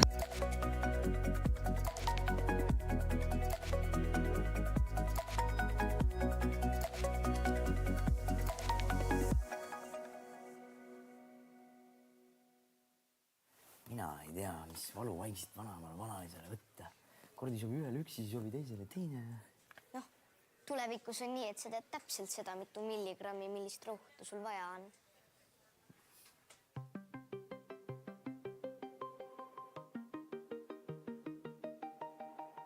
Tere, kes sa oled ja millega sa tegeled? Tere, minu nimi on Ida-Maria Aurula ja ma töötan Tartu Ülikooli Arvutiteaduse Instituudis terviseinformaatika nooremteadurina. Minu uurimisvaldkonnaks on farmakogeneetika ehk see, kuidas inimese geenid mõjutavad tema organismi võimet erinevaid ravimeid omastada. Mu vanaema ja vanaisa võtavad valuvaigistit. Vanaisal toimib, aga vanaemal tõuseb vererõhk. Miks see nii on? Tundub, et vanaemale lihtsalt ei sobi see ravimidoos, mis ta võtab. Samamoodi nagu osad autod sõidavad bensiiniga ja osad autod diisliga, on ka erinevatel inimestel vaja erinevaid ravimeid või sama ravimit erinevas koguses. Aga selle sobiva doosi leidmine on arsti jaoks väga keeruline ülesanne, sest vastused on peidus inimese geenides, mida palja silmaga keegi lugeda ei näe. Kõiges on süüdi geenid.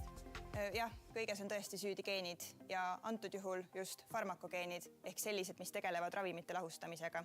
Saan seda näidata väikese katse abil, et oletame, et need 3 vahtplastist kuulikest siin on valuvaigistid. Näiteks need samad, mida võtavad ka sinu vanaema ja vanaisa. Ja need 3 purki siin tähistavad erinevaid patsiente. Kui vaatame kõigepealt sellist patsienti, kellel on kõikidest farmakogeenidest olemas õigesti toimivad variandid, siis kui tema valuvaigistit võtab, hakatakse seda rahulikus tempos lahustama.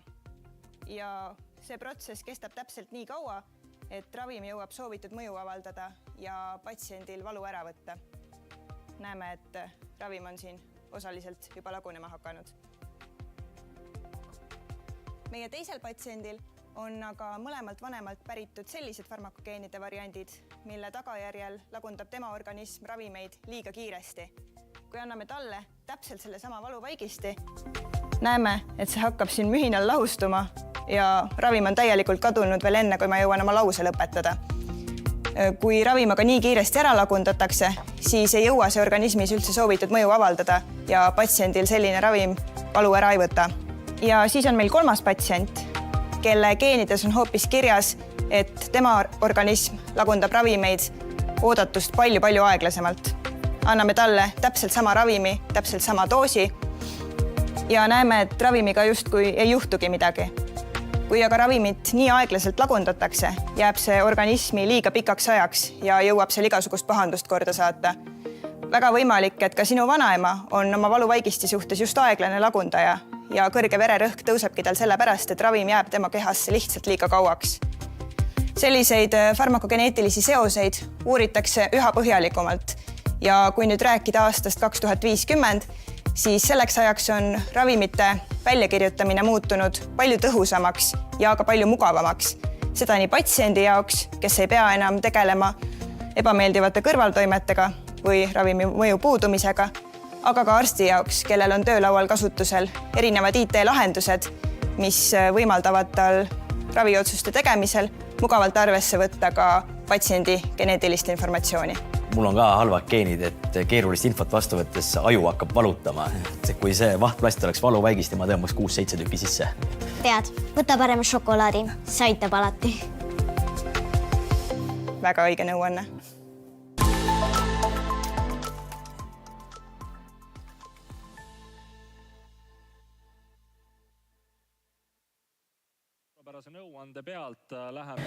Good advice indeed. And now let's have a 15-minute coffee break so that you can consume caffeine and various sugars so that you would be all perked up for the grand finale of the conference. And I'm sure that you will not get a brain ache. It will be much better. Thank you.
Friends, welcome back.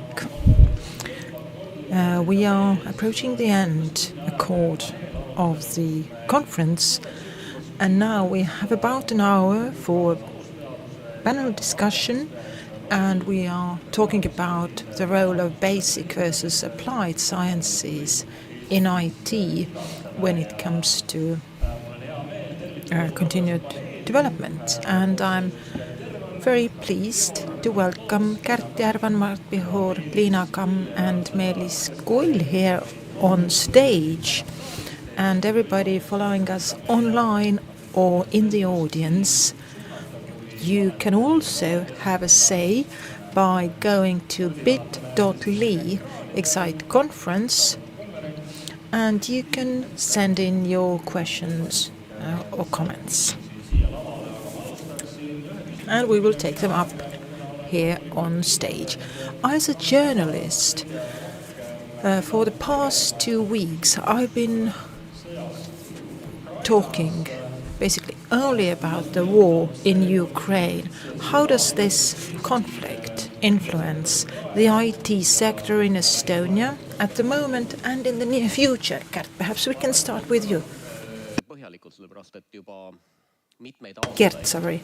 I believe it influences us a lot because for many years now Estonian entrepreneurs have been very visible in Belarus, Ukraine, Russia through having our Enterprise Estonia there, recruiting talent from these countries, but also from the university's perspective, I can say that we have many Ukrainian students studying here, and now the question is what will come of Ukrainian youth and their future.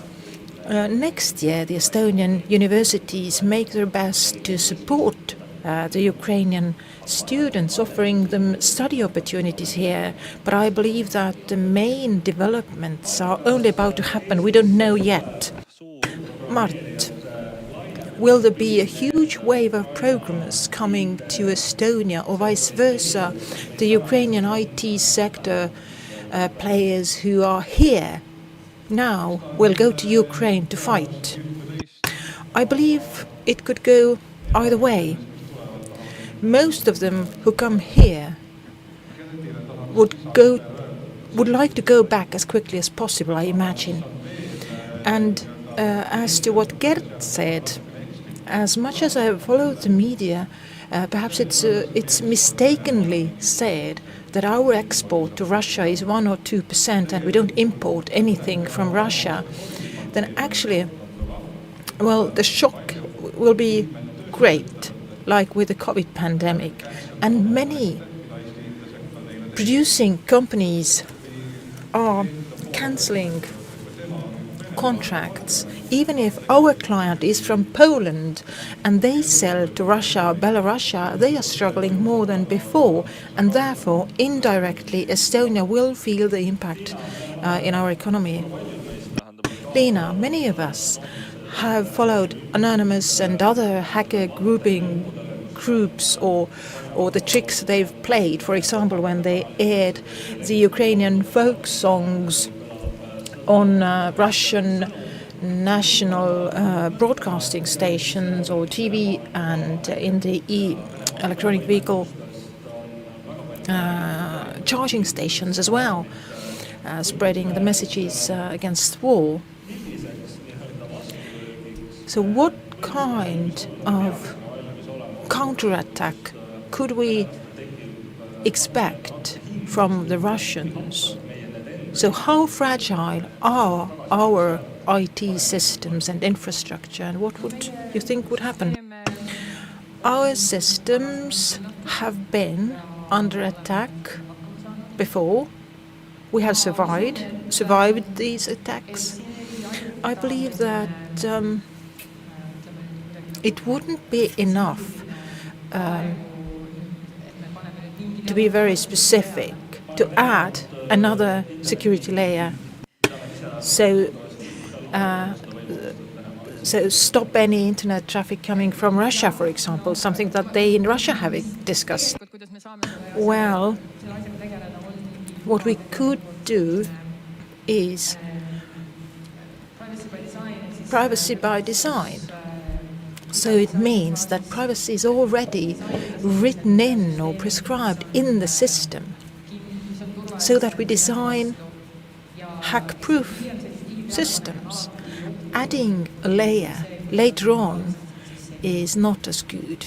Having it integrated from scratch is always better. Meelis, what about artificial intelligence? Does it play a role in this war already? I don't know exactly. I can't say really. As much as we hear, precision weaponry is an area where AI does play a role. And we simply don't know exactly what's going on there. What about the Ministry of Education and Research? Do you have a specific view about the students coming from Ukraine, how to integrate them into our educational system? We know about basic and preschool education, but what about students, and what does the ministry think and feel about that? Well, the ministry and the Estonian government have clearly said that Ukrainian youth is a priority for us. We will support them, help them to continue their studies throughout all stages of education. Again, universities are autonomous in Estonia, and the government cannot tell them how exactly they should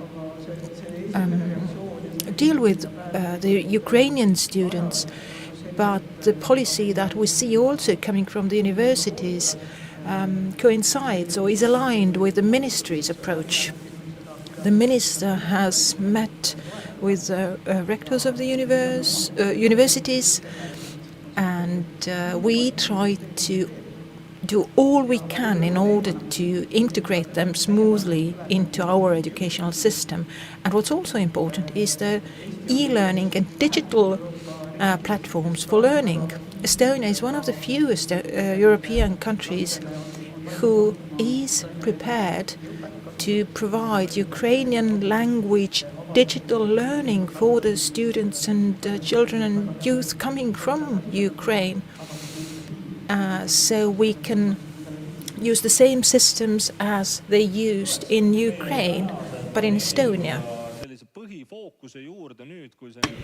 Now, coming back to the main focus of the event, although perhaps the Ukraine crisis is on top of our minds, but now, coming back to the conference topic, Mart, to start with, what would you think is a sensible balance between enterprises? They say they need engineers, they need programmers, and on the other hand, the government who says that we need, in addition to applied sciences, students to stay in Estonia, but also we need to educate those who have high potential for doing research. So where's the balance? Well, it's a good question. I don't have any figures to give you. Just a direction. Well, actually, if you look at how much Estonian enterprises contribute to R&D and innovation, then it's a lot. And whether it's a basic or applied science or research, whether it's university or enterprise, it's not a very good approach. they coexist. People move between different sectors. We need diversity. So what we have to do is to make it possible to get a PhD and make a decent living during it or by doing it. Gert, is this just a very beautiful dream that we are hearing about, or is it practical? Is it closer to the real life? I mean, you get new PhD students. They are all sparky eyes and bushy-tailed, and then they realize that it's more profitable to go and start working already. But this is actually, like Mart said, it's very natural to happen. People move between sectors, and the Estonian problem perhaps is that we are very small, but all these various experiences that people get are very necessary. But in the long run, to set the model up on this would be a very good idea. For example, we have the IT Academy program. It worked with level studies, but there should be a postgraduate level as well. We need enough PhD students so that both universities and the industries would get some of them, and then we would afford free movement of people between these institutions, because at the moment we can't let some people go from the university because they need to educate their students. But how to reach this model? Because we have limited number of talent. And what does it mean? Someone is just, or do we just need to give more money to the university, to research, so that the people working there could continue working there? We need more than one solution. One thing that has been addressed in Estonia is the share of science in GDP, or let's say there's a 2% club established by the enterprises that invest in research. But when we compare to Western European countries, then our investments into R&D are considerably lower than in Western Europe. And this is why we have a shortage of staff or people. And this adds tension to our system. If you ask how Korea reached the position they are in, it's because of R&D investment, and Taiwan the same. So that's what we need. Katrin, what are the government's priorities and development areas? Because it's a very research demanding area. So what are the plans, for example, in terms of funding top research? Well, first, Estonian research hasn't received as much funding as it does now before. So it's better off now. Now the question is how smart we are to use the money that is coming from the state budget. And it's very important to think about the fact that Estonia, our GDP, the number of people living here, it will be small. It's not thinkable that we would be able to invest as much as China or Germany into R&D. So we have to be very, very smart. And what it means, I agree with Mart. We should regard R&D in Estonia as an integrated system that allows talent to move around between projects. Let's say you need to develop something in a company, you can go and do it. If you are interested in a project by a university, then you come to a university and do it. You teach your topic. It doesn't matter if you are an academic or an entrepreneur yourself, you can teach if it's your thing to do. I mean, we need superhumans who would be able to shift focus and master in all these areas. No, I don't think so. We just need people who have their profession, their specialty and focus. And actually in universities today we already need and we have superhumans there because they have to be able to write projects, they have to be able to make money, they have to be able to cover the entire spectrum. And the potential that might come from collaboration between enterprises and universities is quite big. So that we could use entrepreneurs and others in teaching, for example. We haven't used this opportunity that much. Hopefully, in the beginning of next year, if we reach an agreement with the European Commission about the structural funds, we can start supporting mobility programs more. I mean, today we do support researchers moving into enterprises, but in the future it could be vice versa, that entrepreneurs and people from big companies come to universities. So it's very important to think about the focus, because IT, for example, is a very wide topic, and you have to understand that you are not able to work with everything. You have to know your own strengths. You have to know where Estonia, for example, could make a breakthrough.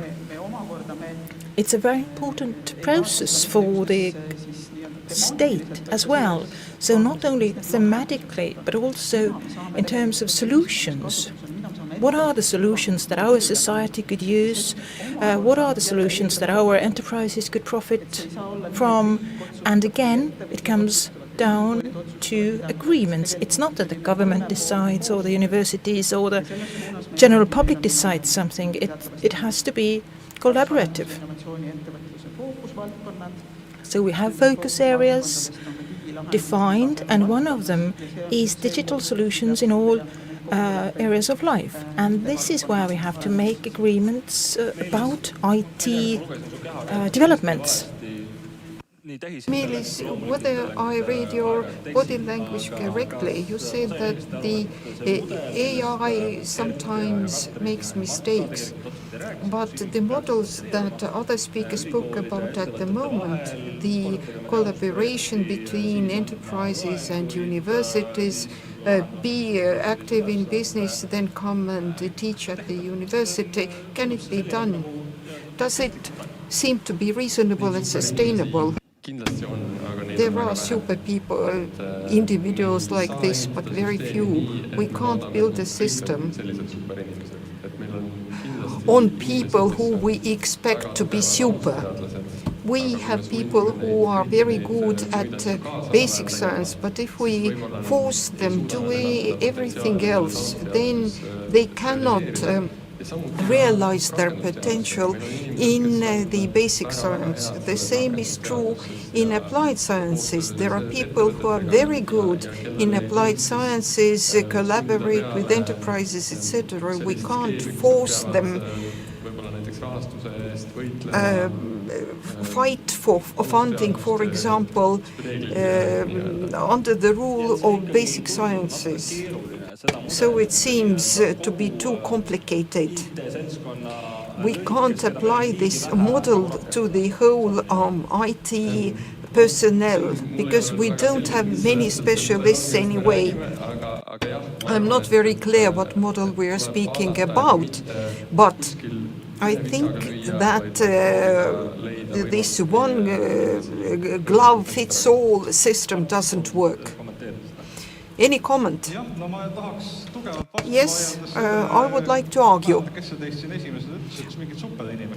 I don't know who came up with this Superman idea.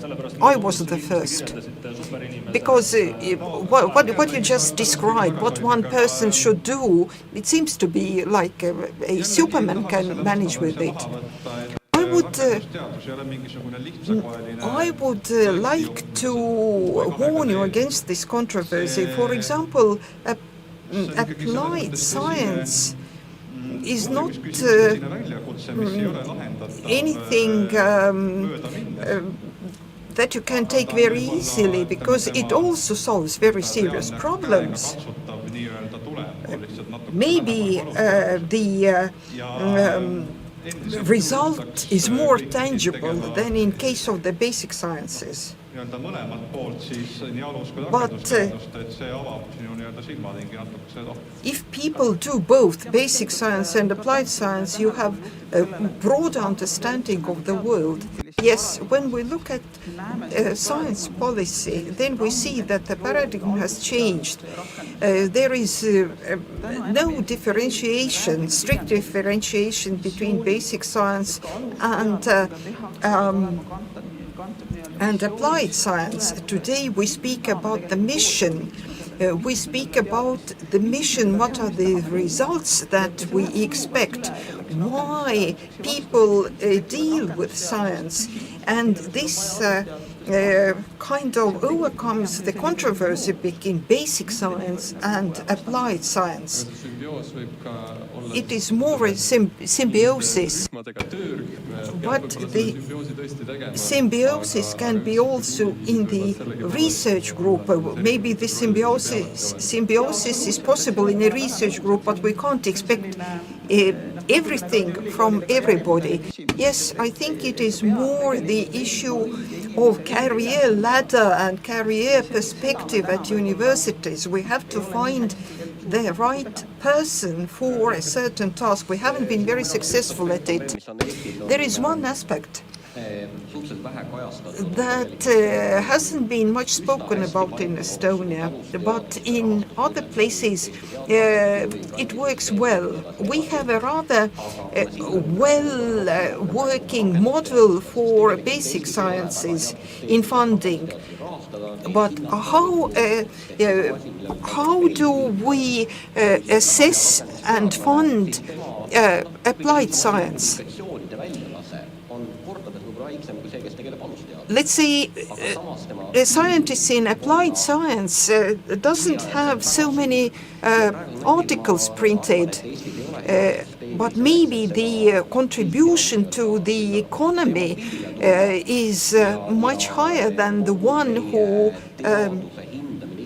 deals with basic science. And this model is not well functioning in Estonia yet. We have to understand and to figure it out how to support innovation. A comment: this year has been very interesting because for the first time we have a panel assessment of Estonian scientific agency. We use a panel to assess the grants, and our grant system doesn't say very explicitly that we support only applied science because we do this and that. We can't rely only on publications when we assess grant.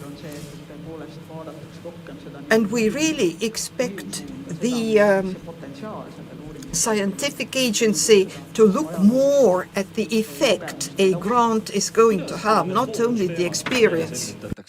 How do you find out the focus themes? What are topical? In case of IT, we have a very good start position. We have the IT Academy and its model.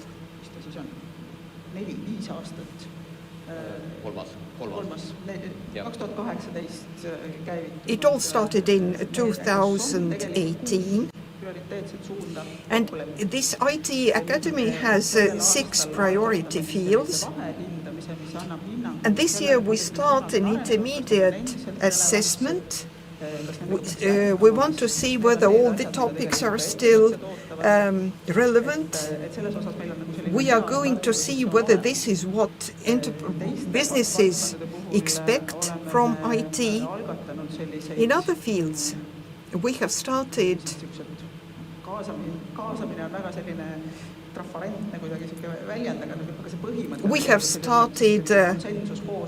consensus meetings or involvement meetings where scientists and businesses come together, sit at one table and discuss which topics are relevant for businesses. And we do not want to stop only on the talking stage, but funding should follow after these discussions. One remark in addition. IT Academy. The themes that were chosen for the IT Academy, the main focus was in filling in the gaps we had in these areas. 3-4 years ago, we detected certain deficiencies in certain fields. But, and this is what the IT Academy was targeted at. But we still have to go, we have to assess critically everything related to IT. Now, IT education. So in what direction should IT education go in Estonia? So what are the needs, deficiencies? Well, the topic is curious for me because I can't draw a line between basic science and applied science, because there are many cases when we do both. We do some basic research and we use it in real life. We try to prove things. For example, we can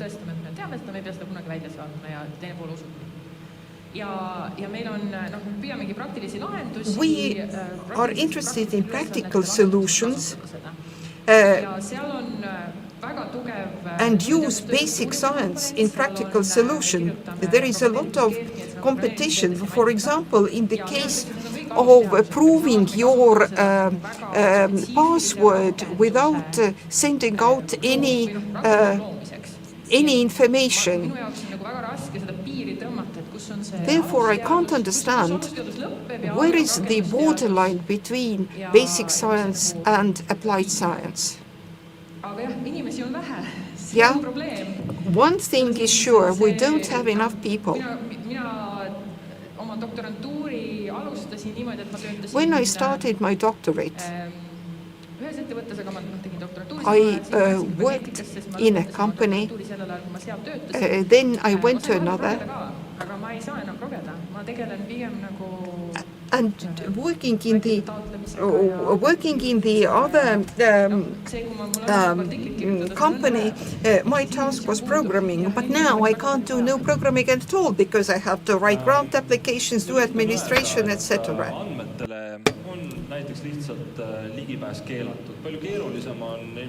It is easy to think that access to data is forbidden.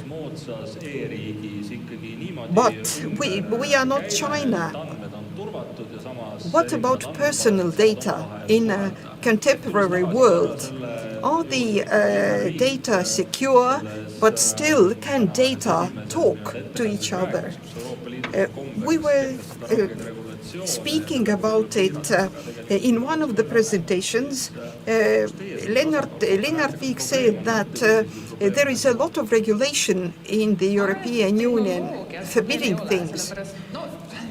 I think there is no problem in technology. We have the technology. The technology needs improvement. We still can't use it in the case of deep data. But our challenge at the moment is tal ei ole GDPR-i mõttes, tal ei ole seda nagu, keegi ei tea, mis ta on GDPR-i mõttes. GDPR ütleb, et kui on anonüümitud andmed, siis see GDPR... That, for example, in the framework of the GDPR... seostada, olgugi, et see ei ole tõenäoline... There are a lot of restrictions. Ja seetõttu ta ei lähe anonüümitud andmete alla, mis tähendab, et some things are not considered to be anonymous data. Some things that could be considered anonymous data are actually treated as process data. Juba nagunii tehakse kõike niimoodi, aga miks me peaksime võtma selle keerulise tehnoloogilise lahenduse kasutusele? And people say sometimes, we manage nowadays, why should we do something more complicated in data protection? So this is a very complicated place in the applied science. We have certain technologies, but we do not know whether we can bring it out in the market. Ja teha nii, et oleks võimalik andmeid analüüsida niimoodi, et keegi neid kunagi ei näeks. Et see tagaks nagu inimeste privaatsuse. Mart, milline teie tunnetus on, kas Euroopa mahajäämus... What is your thinking? Europe is lagging behind in the IT field. Could it be caused by the fear of disclosing too much about an individual? Are we too much worried about privacy? Or in very complicated situations like now, where a neighbor is attacked not only by a code but also by rockets, whether this attitude and this approach is profitable. To a certain extent, it could be like this. I lived in the United States a couple of years ago. In the States, the issue is less restricted.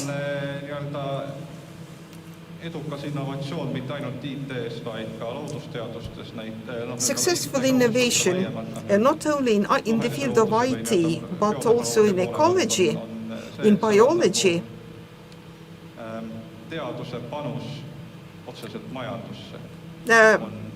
They are more successful because science contributes more to the economy. Because science is taught in colleges, universities, at all levels. Therefore, people have been taught to think more in the economic field. So people who have doctorates have also been trained in businesses, and therefore they are more successful. Meelis and Liina, I don't even know who to ask first. But again, looking at the recent developments where Russia is moving towards China more and more and perhaps is preparing to take over some large-scale Chinese IT systems or banking systems, my question is how to make sure that Estonia would never apply a social credit system, for example. Do we have any protection against that? Or what would protect us? Social what? Social credit, so that you will rate people based on how loyal they are to the regime or how dangerous they are. So, I mean, we give our consent through cookies, for example, like you said in your speech. Companies have these data. There's a small step only to make it available for the government. Well, let's say if there's an interesting service that everyone wants to use, then to a large extent the author behind the service is not important even. So you just click accept all and that's it.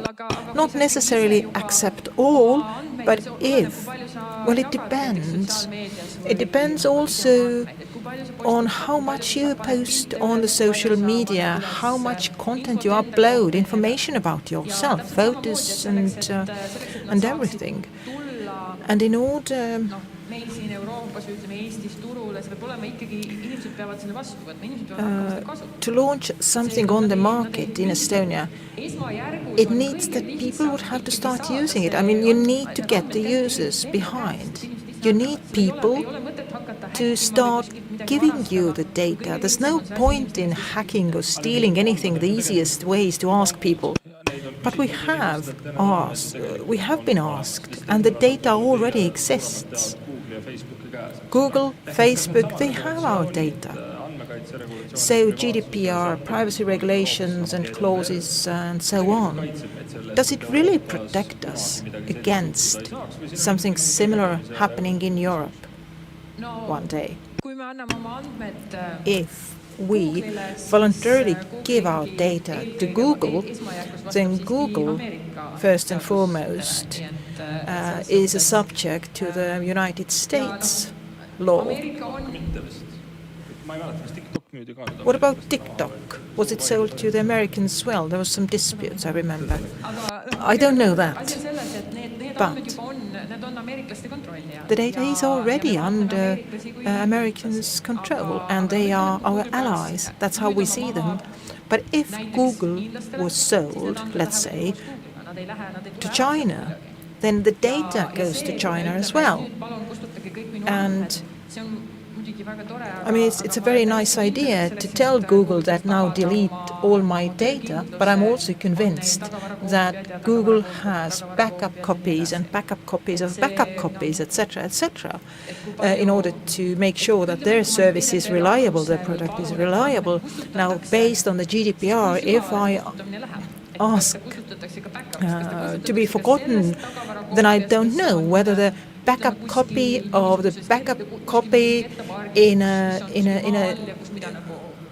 underground facility somewhere on a physical device, will it be deleted from there too or not? So I don't know. We can always hope that it works the way it should be, but you can never be sure. So you really have to be very careful about what you give, what kind of information you give out about yourself.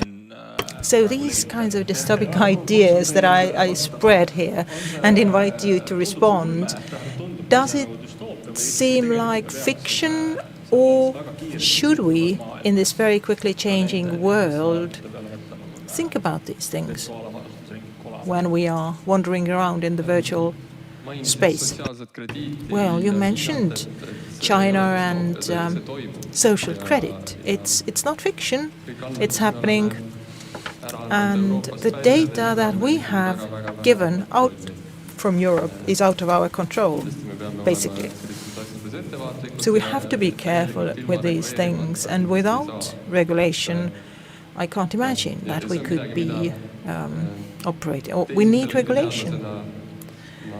And as a scientist, I know that we have to regulate it, but how to regulate it, it's very, very difficult. Where to draw the lines, I don't know.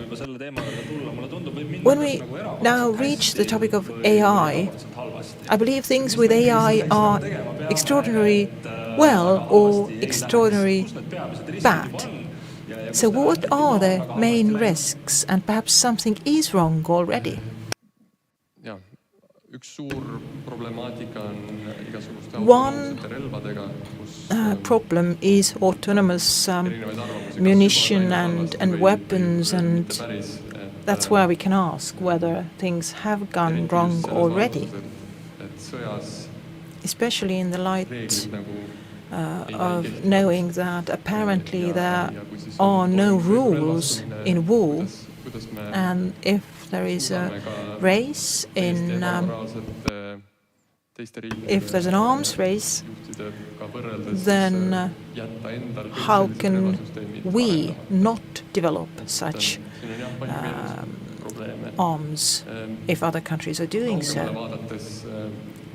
So there are problems, but if we leave arms be and weapons be, then the question is that a hostile foreign country could use AI for a variety of things, even if it's not the artificial general intelligence, meaning that it could do everything that people can do.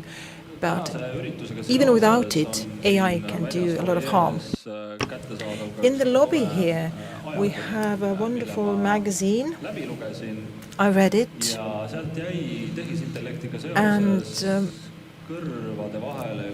when it comes to AI, it made me think, or I found the idea that sooner or later the AI could give reasons for their decisions, because people perhaps would have problems accepting the answers that we get from AI if they are not reasoned. Well, there have been some advances, positive advances in that field, in that sense. But we don't necessarily understand AI's decisions. And we cannot really hope that AI would be able to explain things better than another human being, for example. If someone reaches a decision, do you always understand what it took them to reach the decision? And even if this person is trying hard to explain us how they reached the decision, then we still might not understand. But at the moment, the AI simply cannot reason, and the work is ongoing. AI is a very hot topic. How big is the role of, well, let's say that it's not entirely fiction, but when we talk about developing AI, would it be the basic or the applied research that would contribute most into the developing of AI? In AI, there's another dichotomy, and this is linguistics. And you could think that academy is responsible for the basic education and enterprise for the applied, but it's not true either. Major companies focus so much on AI and applied sciences that they even contribute to the basic research and science. For example, DeepMind, a Google sub company, a company that Google bought in order to use basic research methods to develop AI. But DeepMind also looked at the huge computing centers of Google and managed to reprogram them so that energy costs dropped dramatically. So many good things can happen. Gert, where would you miss applying AI? What are the obvious shortcomings, perhaps, or bottlenecks?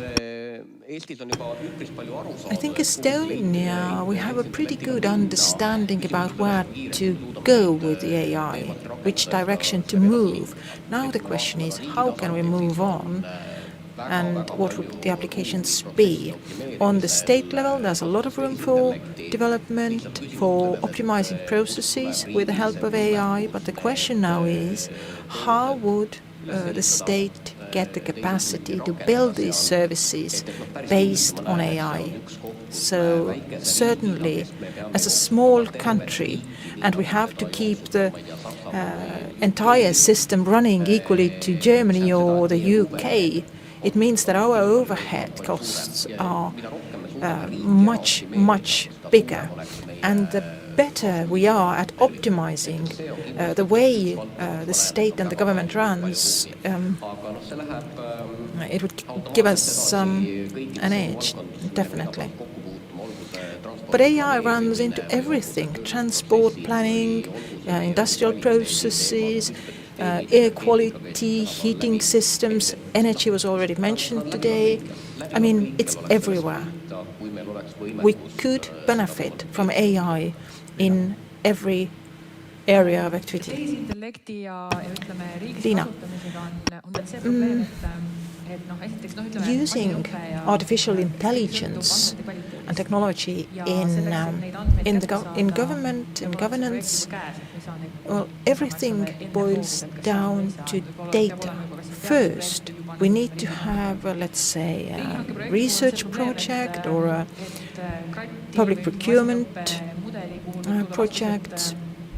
For machine learning, for example, the answer could be no. But there's no option to say that, oops, we just failed. So research has to be there. We have to look into what would be reasonable, and then we could have public procurement for it. Anu? Yes, I can only add that the opportunities are there already. We have in research funding the opportunity that each ministry can plan R&D projects, and this is exactly where such initiatives could be tested first and then scaled. Exactly. In February, we completed a project of the Research Council, and it concerned machine learning in governance. And this is to encourage everybody, because once there is demand, the development would follow.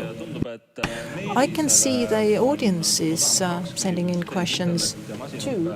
Meelis has 2 questions already, so machine learning and AI seems very fascinating. Name which companies in Estonia have been successful in implementing AI while also working with the universities?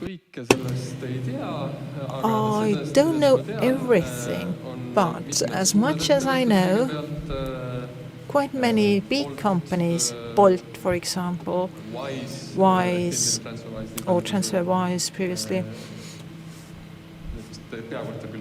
I think the headquarters is not in Estonia anymore, but banks also have collaborated with the universities in implementing AI, among other things.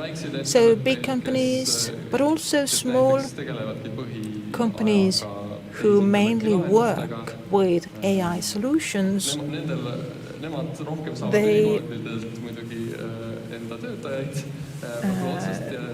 They attract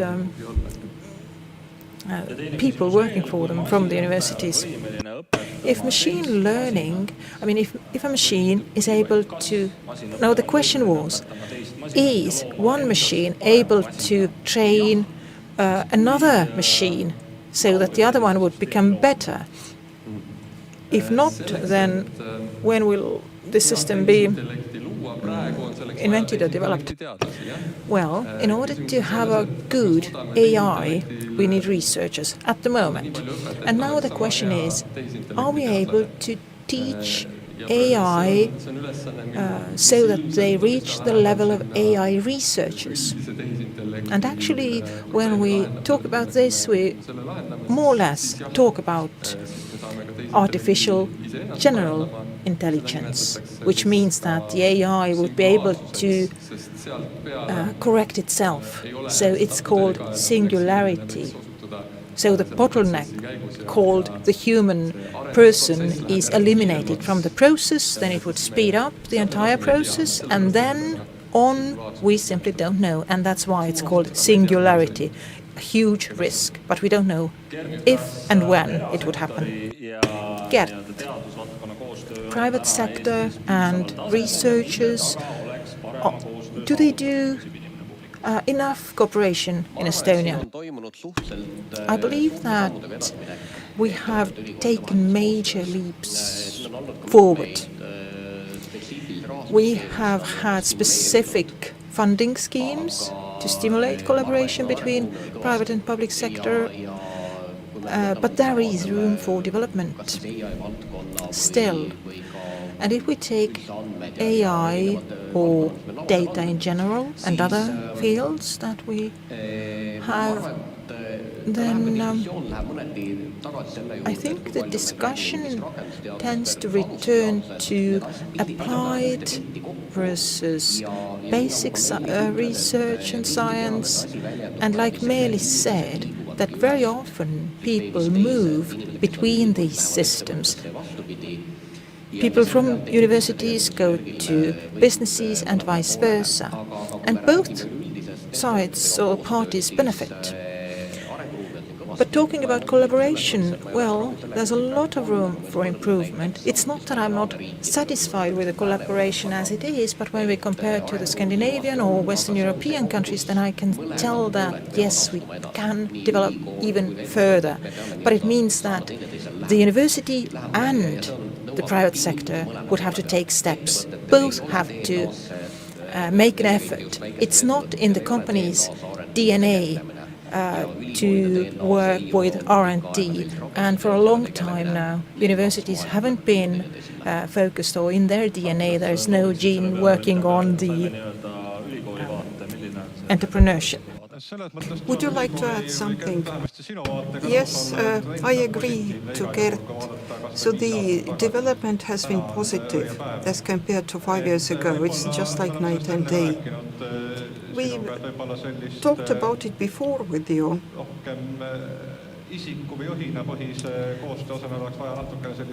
But besides the person-to-person cooperation, we need more structured cooperation so that the cooperation becomes systemic and more sustainable. The project lasts half a year, the funding lasts half a year, then people shake hands and part ways. It isn't the best solution. Katrin, I will give you the floor, but another question from the audience. Does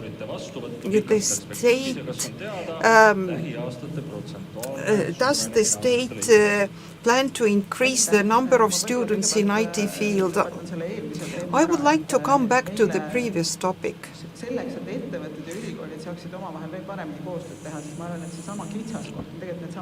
In order for the universities and businesses to work together, I see the bottleneck in the people. In our strategy, we have set a very ambitious objective. We want to increase the number of people in R&D threefold. We lack people. The R&D people in private companies is very small. We are the fifth from the bottom. But what to do with admitting students in the field of IT?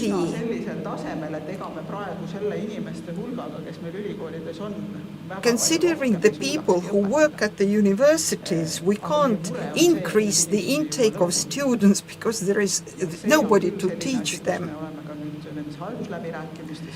We have been carrying out administrative negotiations, and I hope that we finish these negotiations with the university successfully in spring. We need additional funding. Our aim is to increase the number of teachers. It is also very important, as Gert said, we have to support the next steps in education, to have more students in master's programs, in doctoral programs. And really, there is no specific support for that strive. We need more focus on it in the future. So people are giving us signs behind the cameras that the time for our panel is over. Thank you for the very important discussion and very interesting discussion talking about the relations of basic and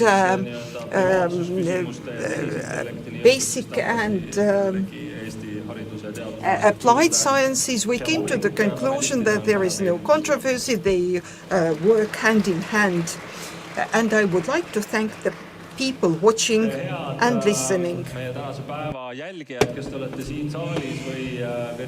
So all of you who have followed us today, whether in the hall or online, I would conclude that the future belongs to those who are curious, who are not afraid to ask questions and turn systems upside down in the name of the future. So be curious and don't stop.